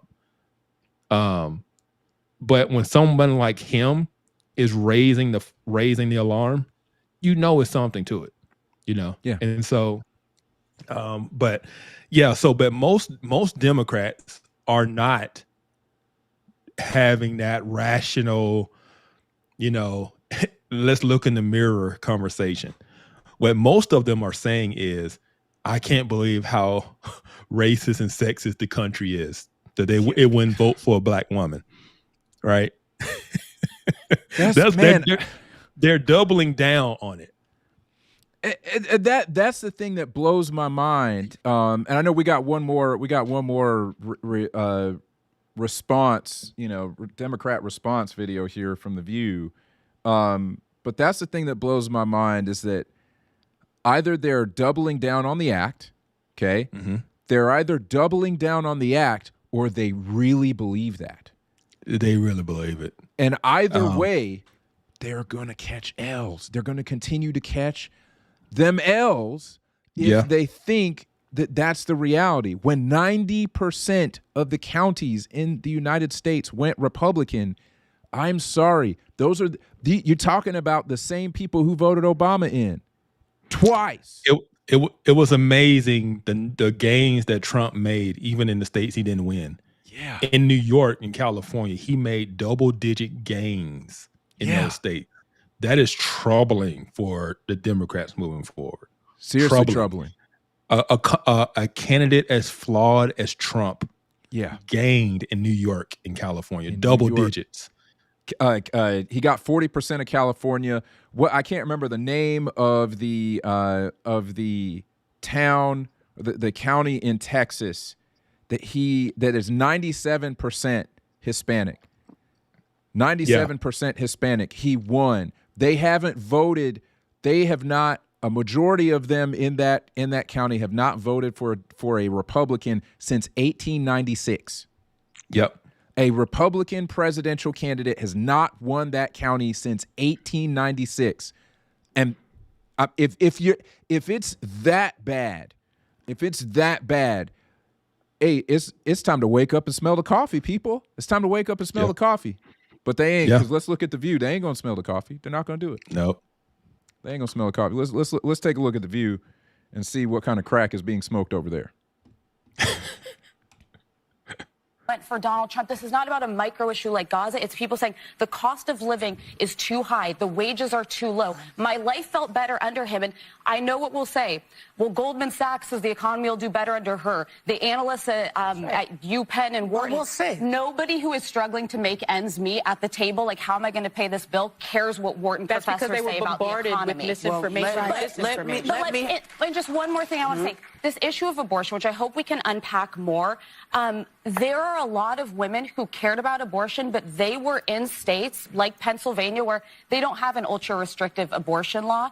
They were voting more because they're like pocketbook issues matter more than if a woman in Alabama is able to get an abortion. But they're going to do worse under a Trump administration. The only people that are going to do well are the millionaires and the billionaires. And finally, we talk a lot about these different demographics and these assumptions of where they're going to go. Latinos in Texas, a district that's 97% Latino, went 75 percentage points for Donald Trump. Why? Misogyny. It's on the border. It's the border misogyny. crisis is on their doorstep. And they were begging people to care about it for years. We Misogyny need to and take some sexism. lessons. That's what that was. The lessons are not Knock, misogyny knock. and sexism. Who's there? Oh my gosh, it's Whoopi. Hi, Whoopi. Sorry. Bruh. Yes. Bruh. She went right back to it's misogyny. This is the thing. Yeah. This is what's wrong with the left. They view the world through these isms. It's sexism, it's racism. In their minds, that explains everything. And so if a county that wasn't Republican goes Republican, even though it's 97% Hispanic, it's misogyny. It's because they didn't want to vote for a woman. It can't be her policies. It can't be anything else. It's going to be an ism. It's sexism, it's racism, it's misogyny, it's transphobia, it's homophobia. Everything is viewed through these social construct lenses, right? And that's what explains the world to them. And so for them to admit that they were wrong, they would have to abandon, as you said before we got on the air, they would have to abandon their religion. That's right. Right. But instead they say, nope, this confirms my religion that it was sexism. She lost because of sexism and racism. And as long as they stay in that worldview, as long as they stay within that religion, they're going to keep taking these L's because they're not going to change. They just want to keep calling everybody names because they're the righteous ones. They're the elites. They know what's better. We're the bigoted, closed-minded, deplorables and garbage. That's when Sunny Hostin, she can't conceive of the fact that the average person doesn't care what Wharton has to say because Wharton is asking them to disbelieve the reality that actually happened. When you had all of these people, you had all of these normal people say, and I watched it happen during the Trump administration, when people were, oh, it's just for the Democrats were screaming from the rooftops, oh, he's giving tax breaks to the rich. He's giving tax breaks to his rich buddies.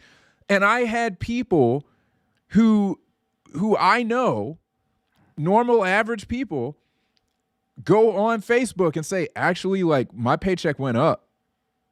When the tax breaks passed, my paycheck went up. Yeah. And so I'm like, hey, I know y'all want this to be reality, y'all want this to be the truth, but the reality is that the people saw what happened and they don't care what you have to say. Sunny Hostin, people don't care what you think because what you're saying is just not true, and they lived through it. They lived through it. That's the reality of it. Yeah. And I don't know if you saw, but I think CNN announced they're doing a ton of layoffs because their ratings have just tanked since the election. The election night was horrible. They said in 2020 they had 13 million viewers on election night. This time they only had 5 million. Oh my gosh. Yeah, and their ratings have just tanked since the election because number one, the liberals have realized that they were being lied to because they got told, no, Kamala was going to win and she was leading and she's up in Iowa by 3 points. Like, they just realized they were being lied to. Even I could have told them that, right? And so, people on the left have checked out. And so, the MSNBC and CNN's ratings since the election have just went in the tank because people have checked out. But at the same time, Fox News ratings have gone up since the election. So, they're hurting on the other side. They just weren't honest. They just weren't honest with people. That's right. And MSNBC up for sale. MSNBC up for sale. I mean, I wouldn't have seen that coming. To be honest with you, I didn't know. I got 2 nickels. Man,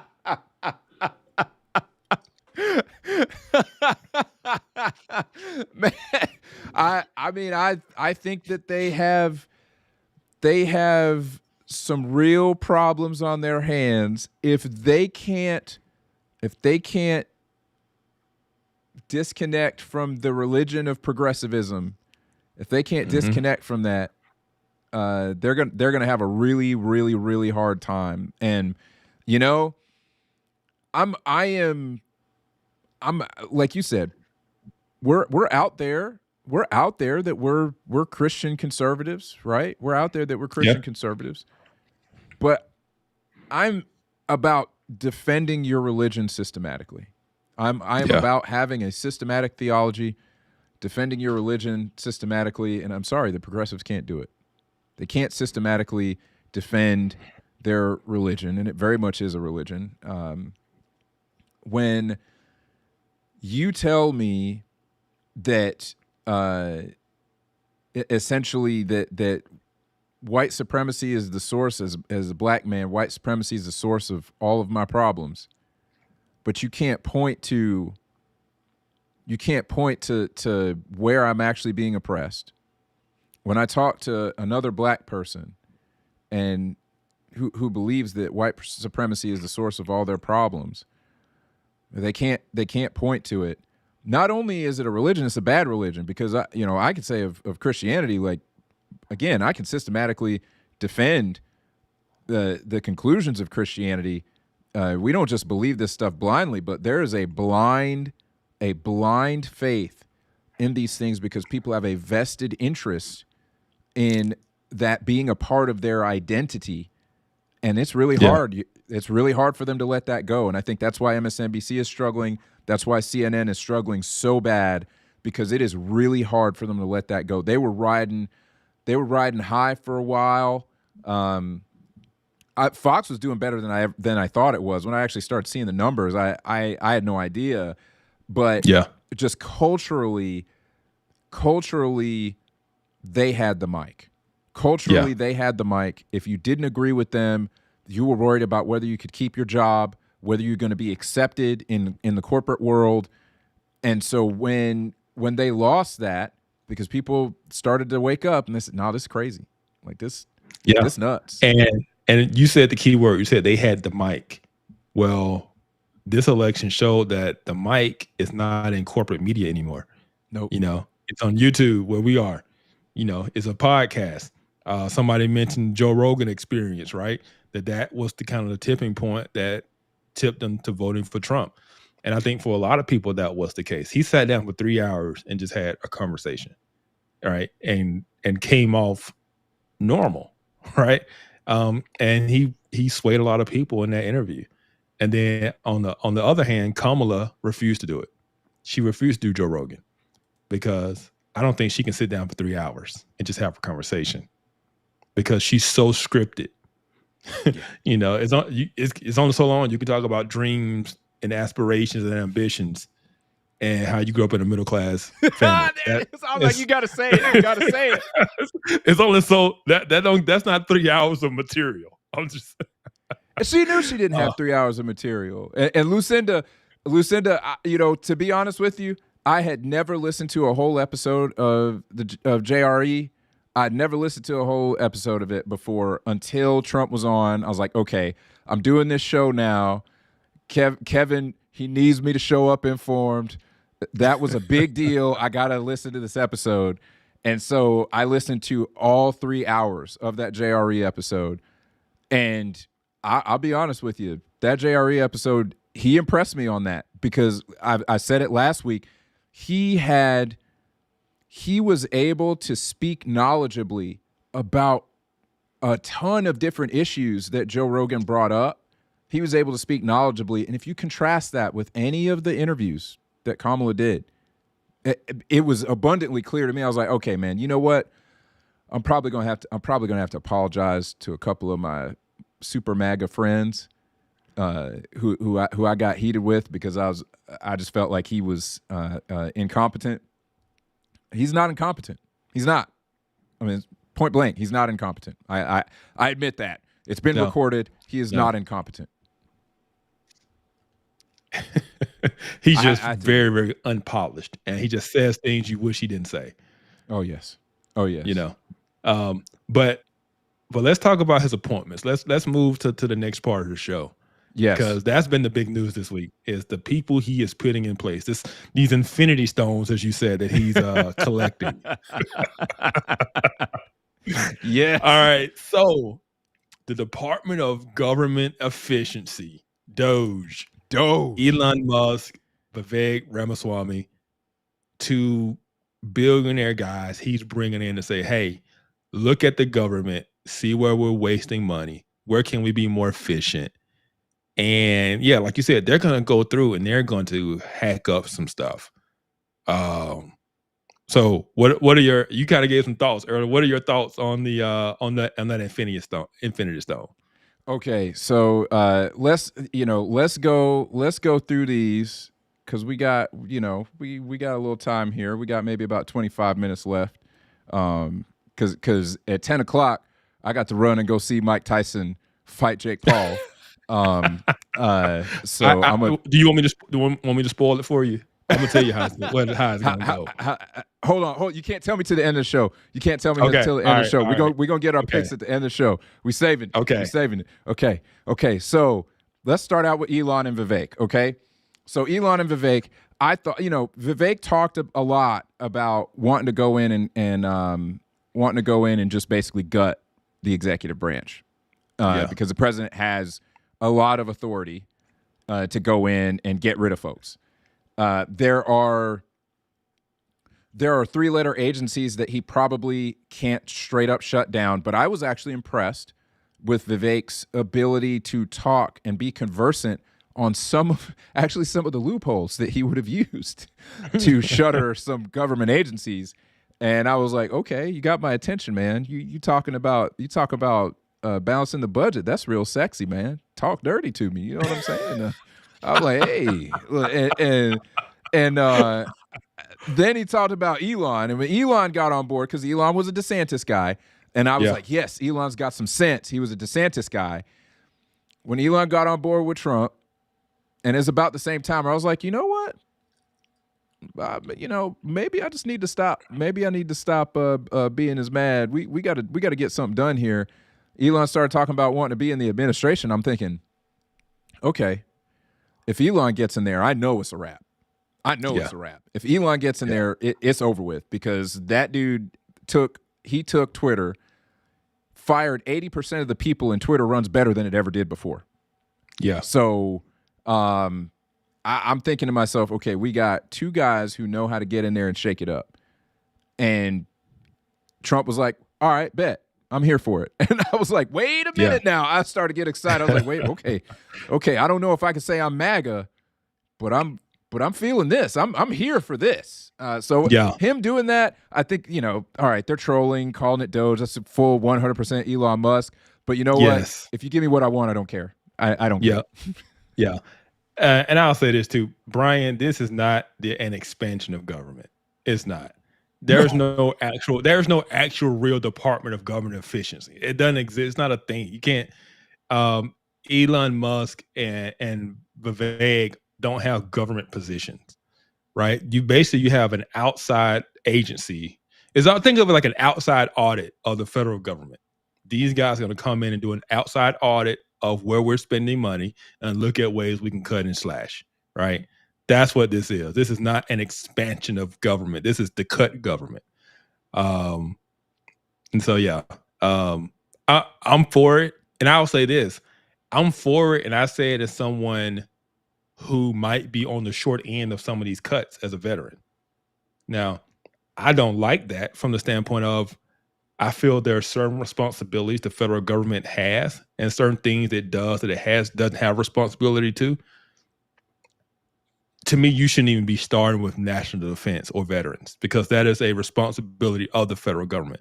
It's so much more out there the federal government is doing that is not in its charter to it to be doing, that you can start cutting. But I do know that there's a chance that some veteran benefit could be on the chopping block. And as much as I don't like that, I got to be okay with that, because I do think this is needed overall within the government. So, if everybody only voted their self-interest, we kind of be in trouble, right? At some point, at a certain point, our principles have to go above what is personally beneficial to us, right? And the principles that I believe in terms of government and the way we're going and the direction we're going, we have to stop going this direction or we're going to be in more trouble in terms of spending. We've got to get it under control. We can't keep going like this. And so if this means some things that I don't necessarily agree should get cut, gets cut, then so be it. You know, it's the cost of, you can't control it once it's in place. So yeah. So that's my thoughts on that. Anything else on that department? I'll just say that you're absolutely right. I like that you pointed out that the government does have a responsibility to veterans. You know, that's one of the things, you know, we talk a lot about all the things that the federal government, everybody's got words and thoughts about what the federal government should be doing that it ain't doing. And a lot of those things, in my opinion, are not within the charter of the federal government, according to scripture or according to the Constitution, quite frankly. But the veterans, that is a responsibility of the federal government, and people who have put themselves in harm's way, who have served the country, deserve to make sure they deserve to be taken care of. And I think that it's shameful that we don't do a better job of it, and we spend tons and tons and tons of money elsewhere. And we should be taking better care of veterans. It's one of the few places that I think that the federal government should be doing more. And so I appreciate you pointing that out. And I think it's, you know, quite honorable of you to still be for Doge, even though Doge may wind up going in your pocket a little bit. I pray that it doesn't. But it's going to be some pain across the board. Like, that's something that might affect me. When we talk about cutting the government, I know that's going to affect some people's jobs, right? I know that's going to cause some stress in some families. Oh, yeah. I know there's going to be some pain in that. Yes. And so it's not all joyful, but at the same time, the federal government is so overbloated, so overbloated. As someone who has worked in the federal government for 22 years, if y'all don't understand how wasteful it is, you don't understand how bloated it is, how it is. Calling it the Department of Government Efficiency is the perfect name, because the government is not efficient at all. It is horrible, right? It is a overbloated bureaucratic spending machine. That's what it is. And most of the spending is just so wasteful. So we need this. And I believe we need it. And I believe there's some things can get cut that affects me, and that's okay. You know, you just can't be hypocritical. So cut everything else. Let those people hurt. If something affects me, then, they shouldn't have cut that, you know? Right. Yeah. And I respect that, man. Yeah. I respect that. Yeah. So the next one I'm going to go here, because this is my lane, the Director of National Intelligence, because I'm an intel guy, Tulsi Gabbard. How you feel about that? I think it's a good pick, only because I like Tulsi. I don't agree with Tulsi on everything. Foreign policy wise, she's very anti-war. And it's not like I'm pro-war. I just don't think she's had a realistic picture, understanding what's happening in the world. And that is about to change. That is about to change, because she has her position. And the first day she takes that seat and they say, Madam Director, here's the briefing. Here they lay it out to her. Oh, reality is going to hit.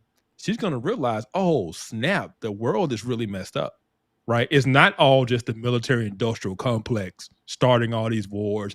No, there's legit things going on. There are legit threats out there. And it's not all the United States' military industrial complex making stuff up. And she's about to get the real, just like Obama did. I don't know, you remember when Obama ran in 2008, he was going to end the wars, he's going to stop the drone strikes and all this type of stuff. Man, he got in office and he got that briefing and he realized what the situation was. And now it was on his plate. Oh man, we were still fighting wars. We're doing more drone strikes. We're doing drone strikes in Syria now, like all over the place. because reality sets in. You can have all the self-righteous, pious beliefs you want to have, but when reality hits and you understand what's going on, and now it's on your shoulders, she's gonna get an awakening. So even though I disagree with her, to me this is the perfect seat she needs to be in, because it's going to show her what's really happening in the world.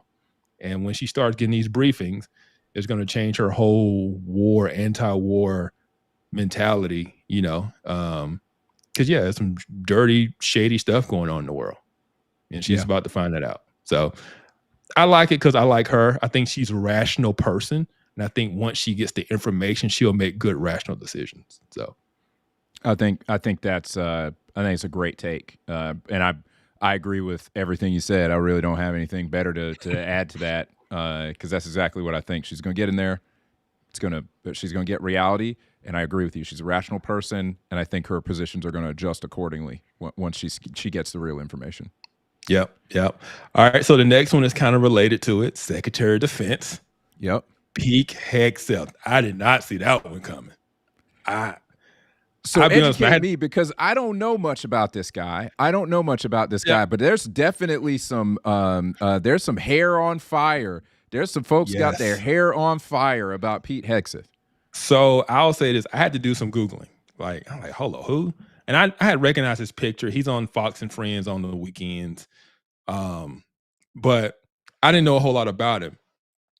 I did know that he was a veteran. I did know he did like a lot of veteran advocacy stuff, right? But I just didn't know a whole lot about him. But he did a tour in Iraq, did a tour in Afghanistan, and he did time at Gitmo down in Cuba. 2 Bronze Stars, highly decorated. I think he retired as a major. And so in the military, you have the guys that are, I call us like the regular guys at the bottom, that are the war fighters, the guys on the ground, the ones who do the job, right? But then we have what we call like the political class, the generals, the colonels, that kind of make the higher level decisions. And a lot of times there's this disconnect between the guys on the ground and the generals that make decisions. Well, Pete is like that guy on the ground who was always like, man, if I was ever in charge, I'd do it right. And now he's about to be in charge. And so it's going to be some shakeup. It's going to be some things that the general class of the military aren't used to, because he's just basically breaking down the common sense. No more politics, no more DEI, no more wokeness in the military, no more women in combat roles. That's just political correctness. It makes no sense. And we're going to go back to focusing on being a lethal fighting force. When I joined the Air Force 22 years ago, I was in basic training, and it was a colonel, and she said, okay, with all us new trainees were in this auditorium. She's like, raise your hand if you got in the military to get away from home. People raising their hand. Raise your hand if you came in for school money and all this stuff. People raising their hand for all different stuff. And then she says, none of that matters anymore. She said, you're in the United States Air Force. We do 2 things. We break things, we kill people. That's what we do. And the room was silent, because that's the reality of what we do in the military. We break things and we kill people. That's our job. Our job is not social experiments with DEI. Our job is to be a lethal fighting force to defend this nation, and that is to break crap and kill people. That's the reality. And it's hard for people to hear, but that's what we call to do. And that's what we're going to focus on, again, under Pete Hegseth, because he gets it. He gets it. That's what we need to be focused on. All this other crap is just ridiculous. If it doesn't make us a more lethal, better fighting force, get rid of it. Pitting women in combat roles doesn't do that. It doesn't. It didn't make us better. No. And so that's my position on it. And like I said, it's not that I'm agree with him on everything, but he gets it. He gets what was wrong with the political class of the military. Those generals. And it's not that it's just the general's fault, because we are controlled by civilians, right? The commander-in-chief is a civilian for a reason. And those generals were just doing what the administration wanted them to do. The question I had was, who pushed back? Who said, Mr. President, with all due respect, this is bad for the military? This is, did anybody push back, or did they say, sir, yes, sir, I'm going to go out here and sell trans stuff to the military. We're going to do sex changes, and we're going to fly pride flags, and we're going to put in DEI quotas for promotion, and we're going to talk about Black Lives Matter and all of this crap, right? Who pushed back on it, and who just said, sir, yes, sir, full go, and started implementing all this stuff in the military? Because anybody in the military will tell you the military is the most diverse organization on the planet, right? We all joke about how our friend group, you'll have like a black guy that's from the hood that listens to rap, and his best friend is this dude, is a hick white dude with with a pickup truck, and then we got a Hispanic dude in the group, and an Asian chick that hang out. Like, it's just this hodgepodge of people from all over the country, all different backgrounds come together, and none of that matters, because what matters is you're one team, you're one fight. You do it for the uniform, right? You respect the rank, and it's not about these individual identities. The military didn't have that problem.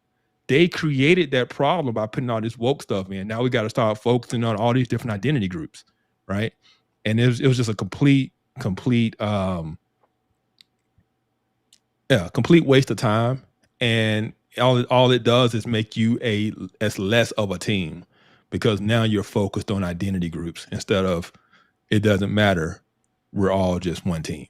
And so, yeah, we're gonna get back to that, and I'm glad, because in January we are going to do a show on DEI in the Air Force. Even though it's going to be going away, and I'm glad it's going away, I think we still need to do a show to show kind of what they were pushing and how bad it really was.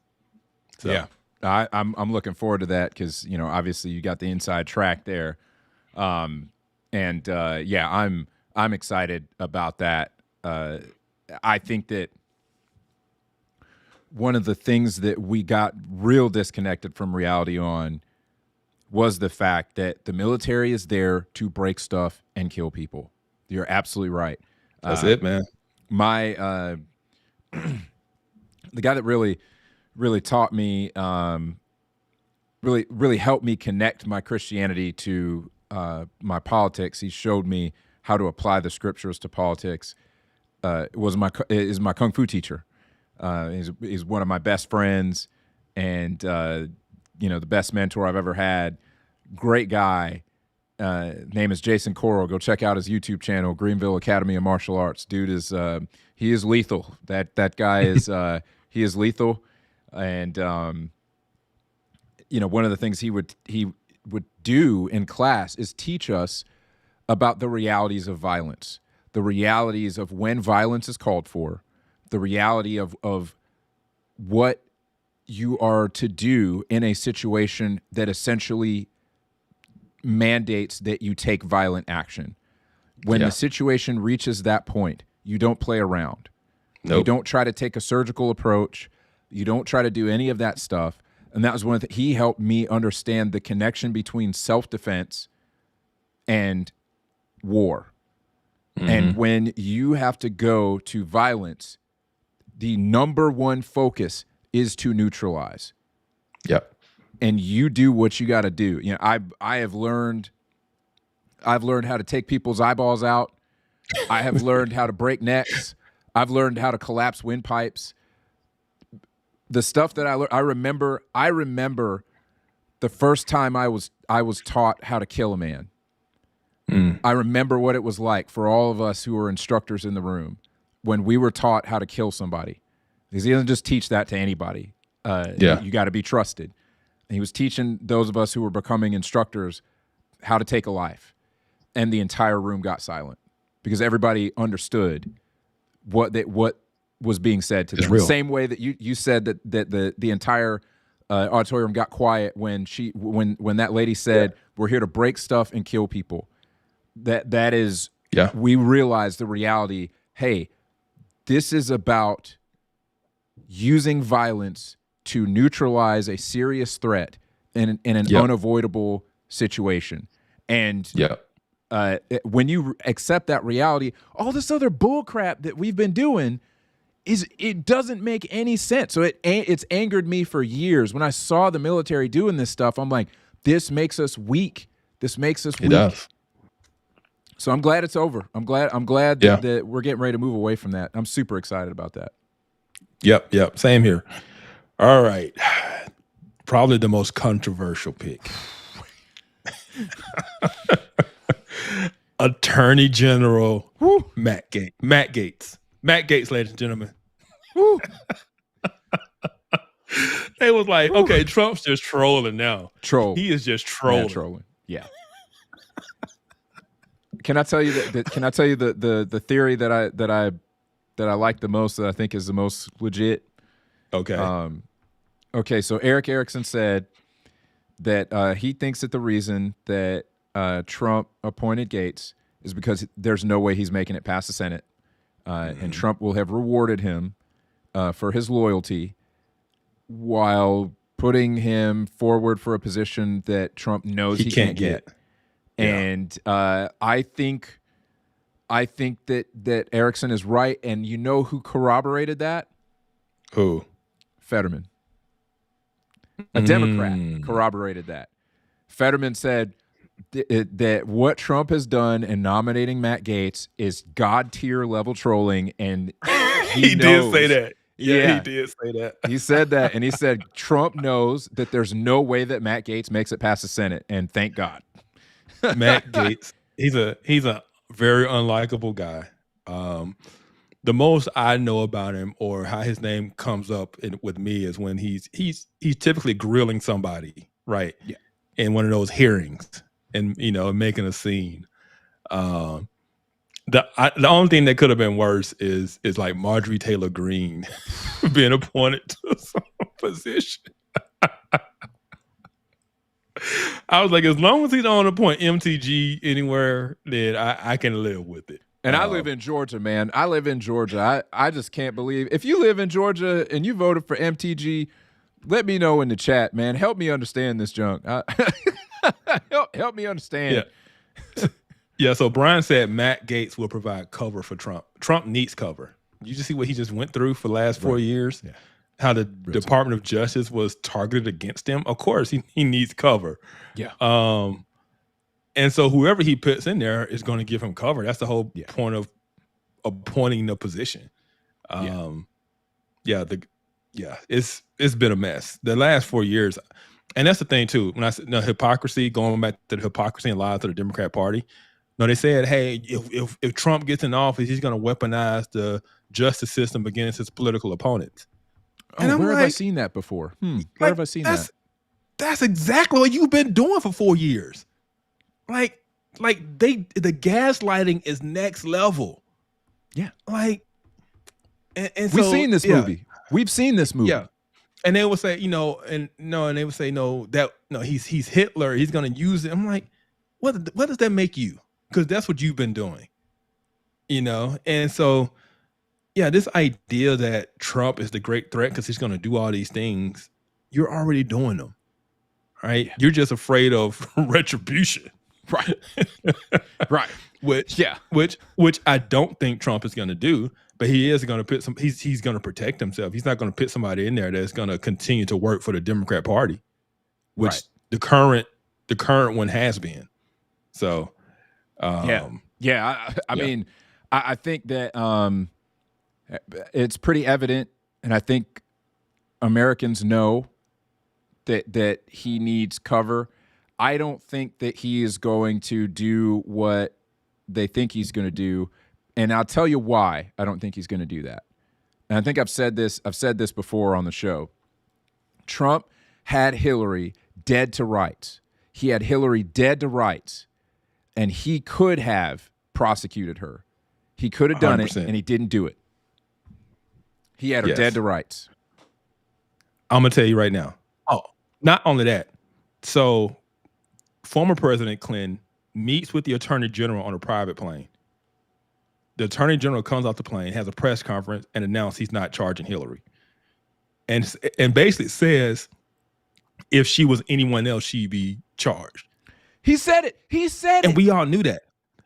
Yeah. And we all knew that because I work in that arena. And I know if I had done what she done, I'd be under the prison. Oh, yeah. Like what she did was such a no-no. Like anybody that has ever had a security clearance, no, you cannot handle classified information that way. And then to store it on a private server in your home, that's nuts. That, man, we'd be in jail so fast. But because she is who she is, they weren't going to bring those charges. That's right. They did not afford that same luxury to Trump, though, right? Whatever you think about, whatever with the files and whatever, or whatever court cases they might have been, they want to say, you know what, he's a former president. We're not going to bring charges on this. This is, whatever. We're going to let bygones be bygones. We're not going to do this political targeting of the justice system. They didn't do that. And so they're afraid that the gloves are off now. And I don't think Trump is going to go there. I really don't.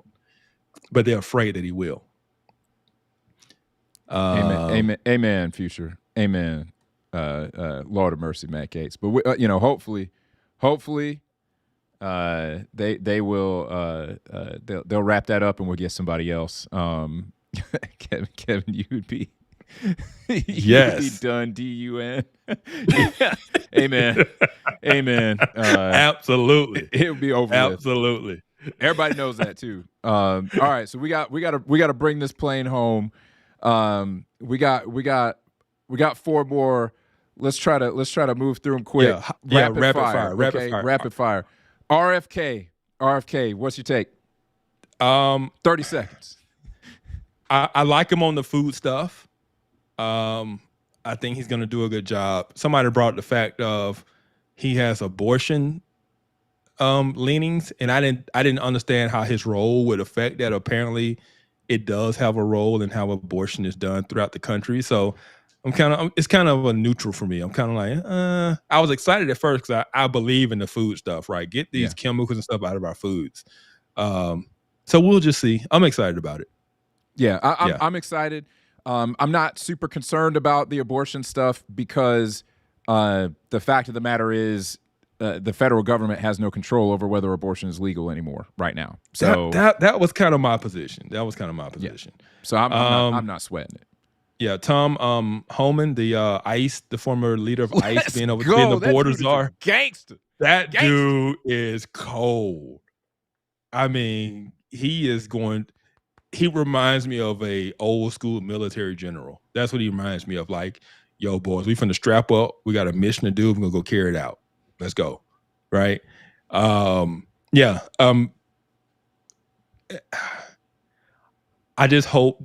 I hope they do it because every illegal immigrant situation is not the same, right? I hope they do it with some level of heart and care, right? Yes. But it's a job that needs to be done. But I just hope it's not.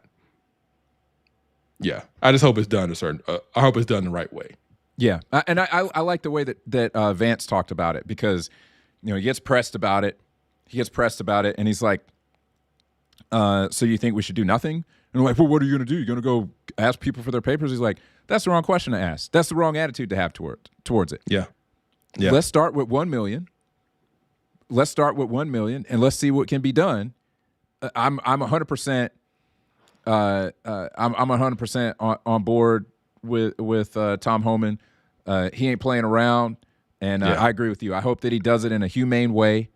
But it's got to be dealt with because we also know that there are people on the terror watch list who have made it over the border. It's not just Mexicans coming into the country. It's one of the stupidest things. It pisses me off so much that when they talk about it that way, cold as ice. Cold as ice, baby. That's right. Cold as ice. What did Outkast say? What's cooler than cool? Ice cold. Ice cold. All right. Put up L. Adams' last comment. Put up L. Adams' last comment about his sister.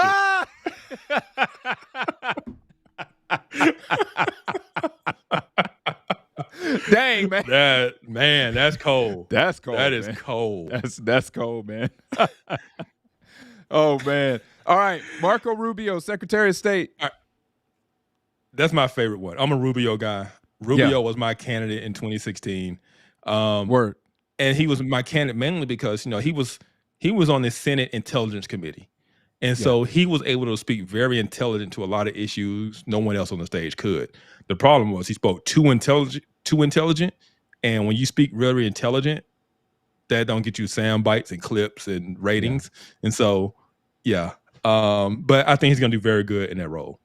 Dude, I'm so excited about him being in that. It's one of the things from the 2016 election, because I didn't really know who Rubio was before the 2016 election, and I saw the way he talked about foreign affairs, and that he was one of my favorite candidates because I'm like, this dude knows his stuff. He knows his stuff. I'm very, very confident in that pick. He's an excellent pick, and I really, really appreciate that dude. He makes no bones about the Israel-Hamas war. He makes no bones about it. When they try to press him on that stuff, he's basically, they're like, are you going to call for a ceasefire? And he's like, hey, y'all recording? No, I'm not calling for a ceasefire. Finish the job. Handle your business. I'm not calling for one. He's like, make sure y'all put that one out. Make sure you were recording that. Put it out. I'm like, man, gangster. Like this. Yeah, you got to remember too. He's coming from Cuban immigrants, right? Fleeing communism, right? They don't play about this stuff. They understand what the world is like outside of the U.S. Right? Yes. All right. Last one. Mike Huckabee, ambassador to Israel. I mean, all right. So I like Mike Huckabee. Okay, I like Mike Huckabee. I felt like he was a heartwarming dude. I like his daughter, Sarah. I like Huckabee, Sarah. Yeah. She's a thug too, man. You ever seen her in a press conference as governor? I mean, she's a thug, man. She don't play with y'all. I loved her as press secretary. I felt for her because she was having to, basically cover for a lot of stupid stuff that Trump did. I felt for her. There's a reason why I told you I still want that job. Dude, you would be amazing. You would be amazing.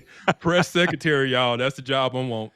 Man, hey, Briggins for secretary. Briggins for secretary, man. That dude, you would never skip a press conference ever again if Kevin Briggins was press secretary. Never again. No, I would kill it. Yeah. I think Mike Huckabee is going to do a good job as ambassador to Israel. I think that I just from his time in office, I thought he was good. I would be lying if I said that I knew a ton about his voting record. When I started really get into this, I thought his voting record was pretty dang good when he was in Congress. And I have zero qualms about him in that position. Yeah, I just think it's hilarious that you put a Southern Baptist as the ambassador to Israel. It's like this is like he's gonna bring the end times in. He's gonna make sure all the prophecies come true. Yeah, he's gonna go straight dispensationalist. Yeah, that part I'm actually not super excited about. Like, all right, man, come on, Mike, let's sit down and let's open our Bibles up. And he's probably gonna throw John MacArthur up in my face because John MacArthur can get dispy on it. He can get dispy on you. And for y'all who don't know what that means, dispensationalist, go look it up. But yeah, he's probably gonna go dispy. Dang it. That's why I like the pick.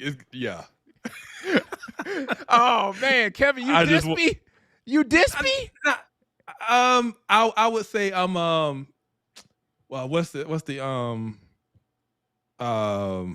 historic pre-mill. I'll go there. Historic pre-mill. Okay. Yeah. Okay. So okay. It's I think the covenantal guys dismiss some dispy stuff that is pretty much in scripture. But that's a whole different podcast and conversation. It's true. I want to talk about that because I actually think that I think you onto something there, man. I think you onto something. Man, we got a couple things that I guess really one thing that I wanted to touch on before we close it out, if that's all right, sir. Yeah, no, go ahead. All right. So one of the things that we've got going on, if y'all have not seen, we got merch, baby. We got merch. Hey, if you have been unburdened by what has been, you need to head over to our merchandise store and pick up one of these shirts or hoodies. We've got a mug.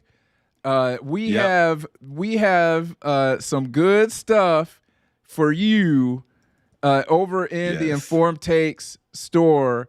So hit it up. I'm putting the link in the chat.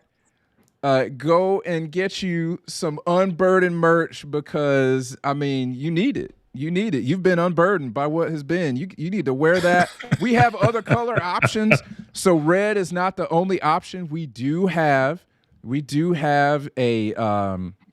we got a black. We got pink. If the ladies want pink, we've got green. Actually, I saw somebody ordered a green one. I mean, we got all kinds of options. I was like, give me the red. I want the MAGA red of being unburdened. I want to troll so hard when I just walk around town.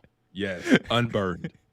Man, Brian in there talking about, I knew you were MAGA. I knew it. So y'all get over there and get you some unburdened merch. We got like I said, we got a mug, we got a magnet. You need to pick that up, slap that on your fridge, slap it on your car. Hey, I'm excited. That is the perfect thing to wear at Thanksgiving gathering around all your family. That is the perfect thing to wear. Oh man. I ain't gonna get to eat no food if I do that. I respect my mama too much. I know my mama's she's gonna be so mad at me if I do that because I'm gonna ruin Thanksgiving if I do. I'm rocking it. Thanksgiving, I'm rocking it because we're hosting, so they coming to my house. Word. Hey, you get to do it, man. You get to do it. I'm gonna be in mom and dad's house. If I do that, I'm gonna be in trouble, man. I'm be in trouble. Oh man, that's awesome. You got to take a picture.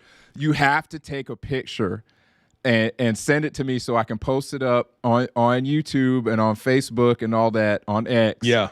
So that you can see that. And yeah, absolutely. By the way, people, Informed Takes is now on X.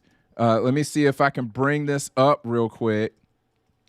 Let me see if I can find us. Informed Takes is on X, and y'all need to go and follow us. I'm gonna put the link in the chat. Yeah, Boom, on all platforms, you guys can find us now. Facebook, X. We do have a Substack. So That's right. When I talk about articles that I've written, that's on our Substack. So you guys can find us all over the place now. Yes. As we get this going. Definitely go follow us on Substack because really what's on Substack now is just the beginning. We're looking at, that's basically going to be the hub for everything Informed Takes. So Kevin is great at putting articles out there, long form stuff, and you're going to like his writing. We're going to have our podcast hosted there. So this will also be hosted there, so you can listen in your favorite podcast app. If you don't want to be live on YouTube and you don't want to listen to YouTube ads, you can listen in your favorite podcast app ad free. And we're also going to be talking about in 2025 getting together some paid content. So be on the lookout for that. We're talking about doing some stuff over there, so you definitely want to head over to our Substack and follow us. It's going to be great. Yep. All right. So before we go, man, what's your pick for tonight? Who's winning the fight? Okay. All right. So listen. So first, I will give my Sifu's take. My kung fu teacher, because he also teaches boxing and Jeet Kune Do. He was an amateur boxer up in New York. He said that he happened to be in a gym in New York that Mike Tyson was working out in when Mike Tyson was still boxing before he retired, and he said that when Mike Tyson hit the bag, the crack that would just boom through the entire boxing gym was absolutely terrifying. When he hit the bag, you were like, "There's zero chance I would ever get in the ring with this guy," because it was clear that you would die if you got hit by that. And so he says that his heart says Tyson, but his head says Jake Paul, because Jake Paul is such a younger man. That hurts me. I'm not ready to see Mike get beat tonight. I'm not ready to see that. I'm picking Mike because I'm seeing the way that Mike works out, and Mike still looks ferocious. Mike looks like he a dangerous man. He does, but I'm not buying 20-second highlight clips. I feel you. I feel you. That man is 57, 58 years old. To me, who's going to win tonight? Father Time, because Father Time is undefeated, and Jake Paul is 27. He's going to win the fight. It's just dang. I mean, dang. I don't know how long. I mean, we can say, man, Tyson called him in the first round good and knocked him out. Okay. If that fight goes any length of time, Tyson is going to be done. He's just not going to have – he's 57. He's old. I feel you. I mean, I think Jake Paul is good at two things: making money and fighting no one. Right? He's just dude. The dude is brilliant. He's gonna make so much money from this fight, and he's fighting a 57-year-old Mike Tyson. I am. It's kind of like when I hoped. It's when I hoped that that Pac-Man was going to beat Mayweather. I really wanted Pac-Man to knock Mayweather's block off. Now, I will say Mayweather is probably the best defensive boxer who ever lived.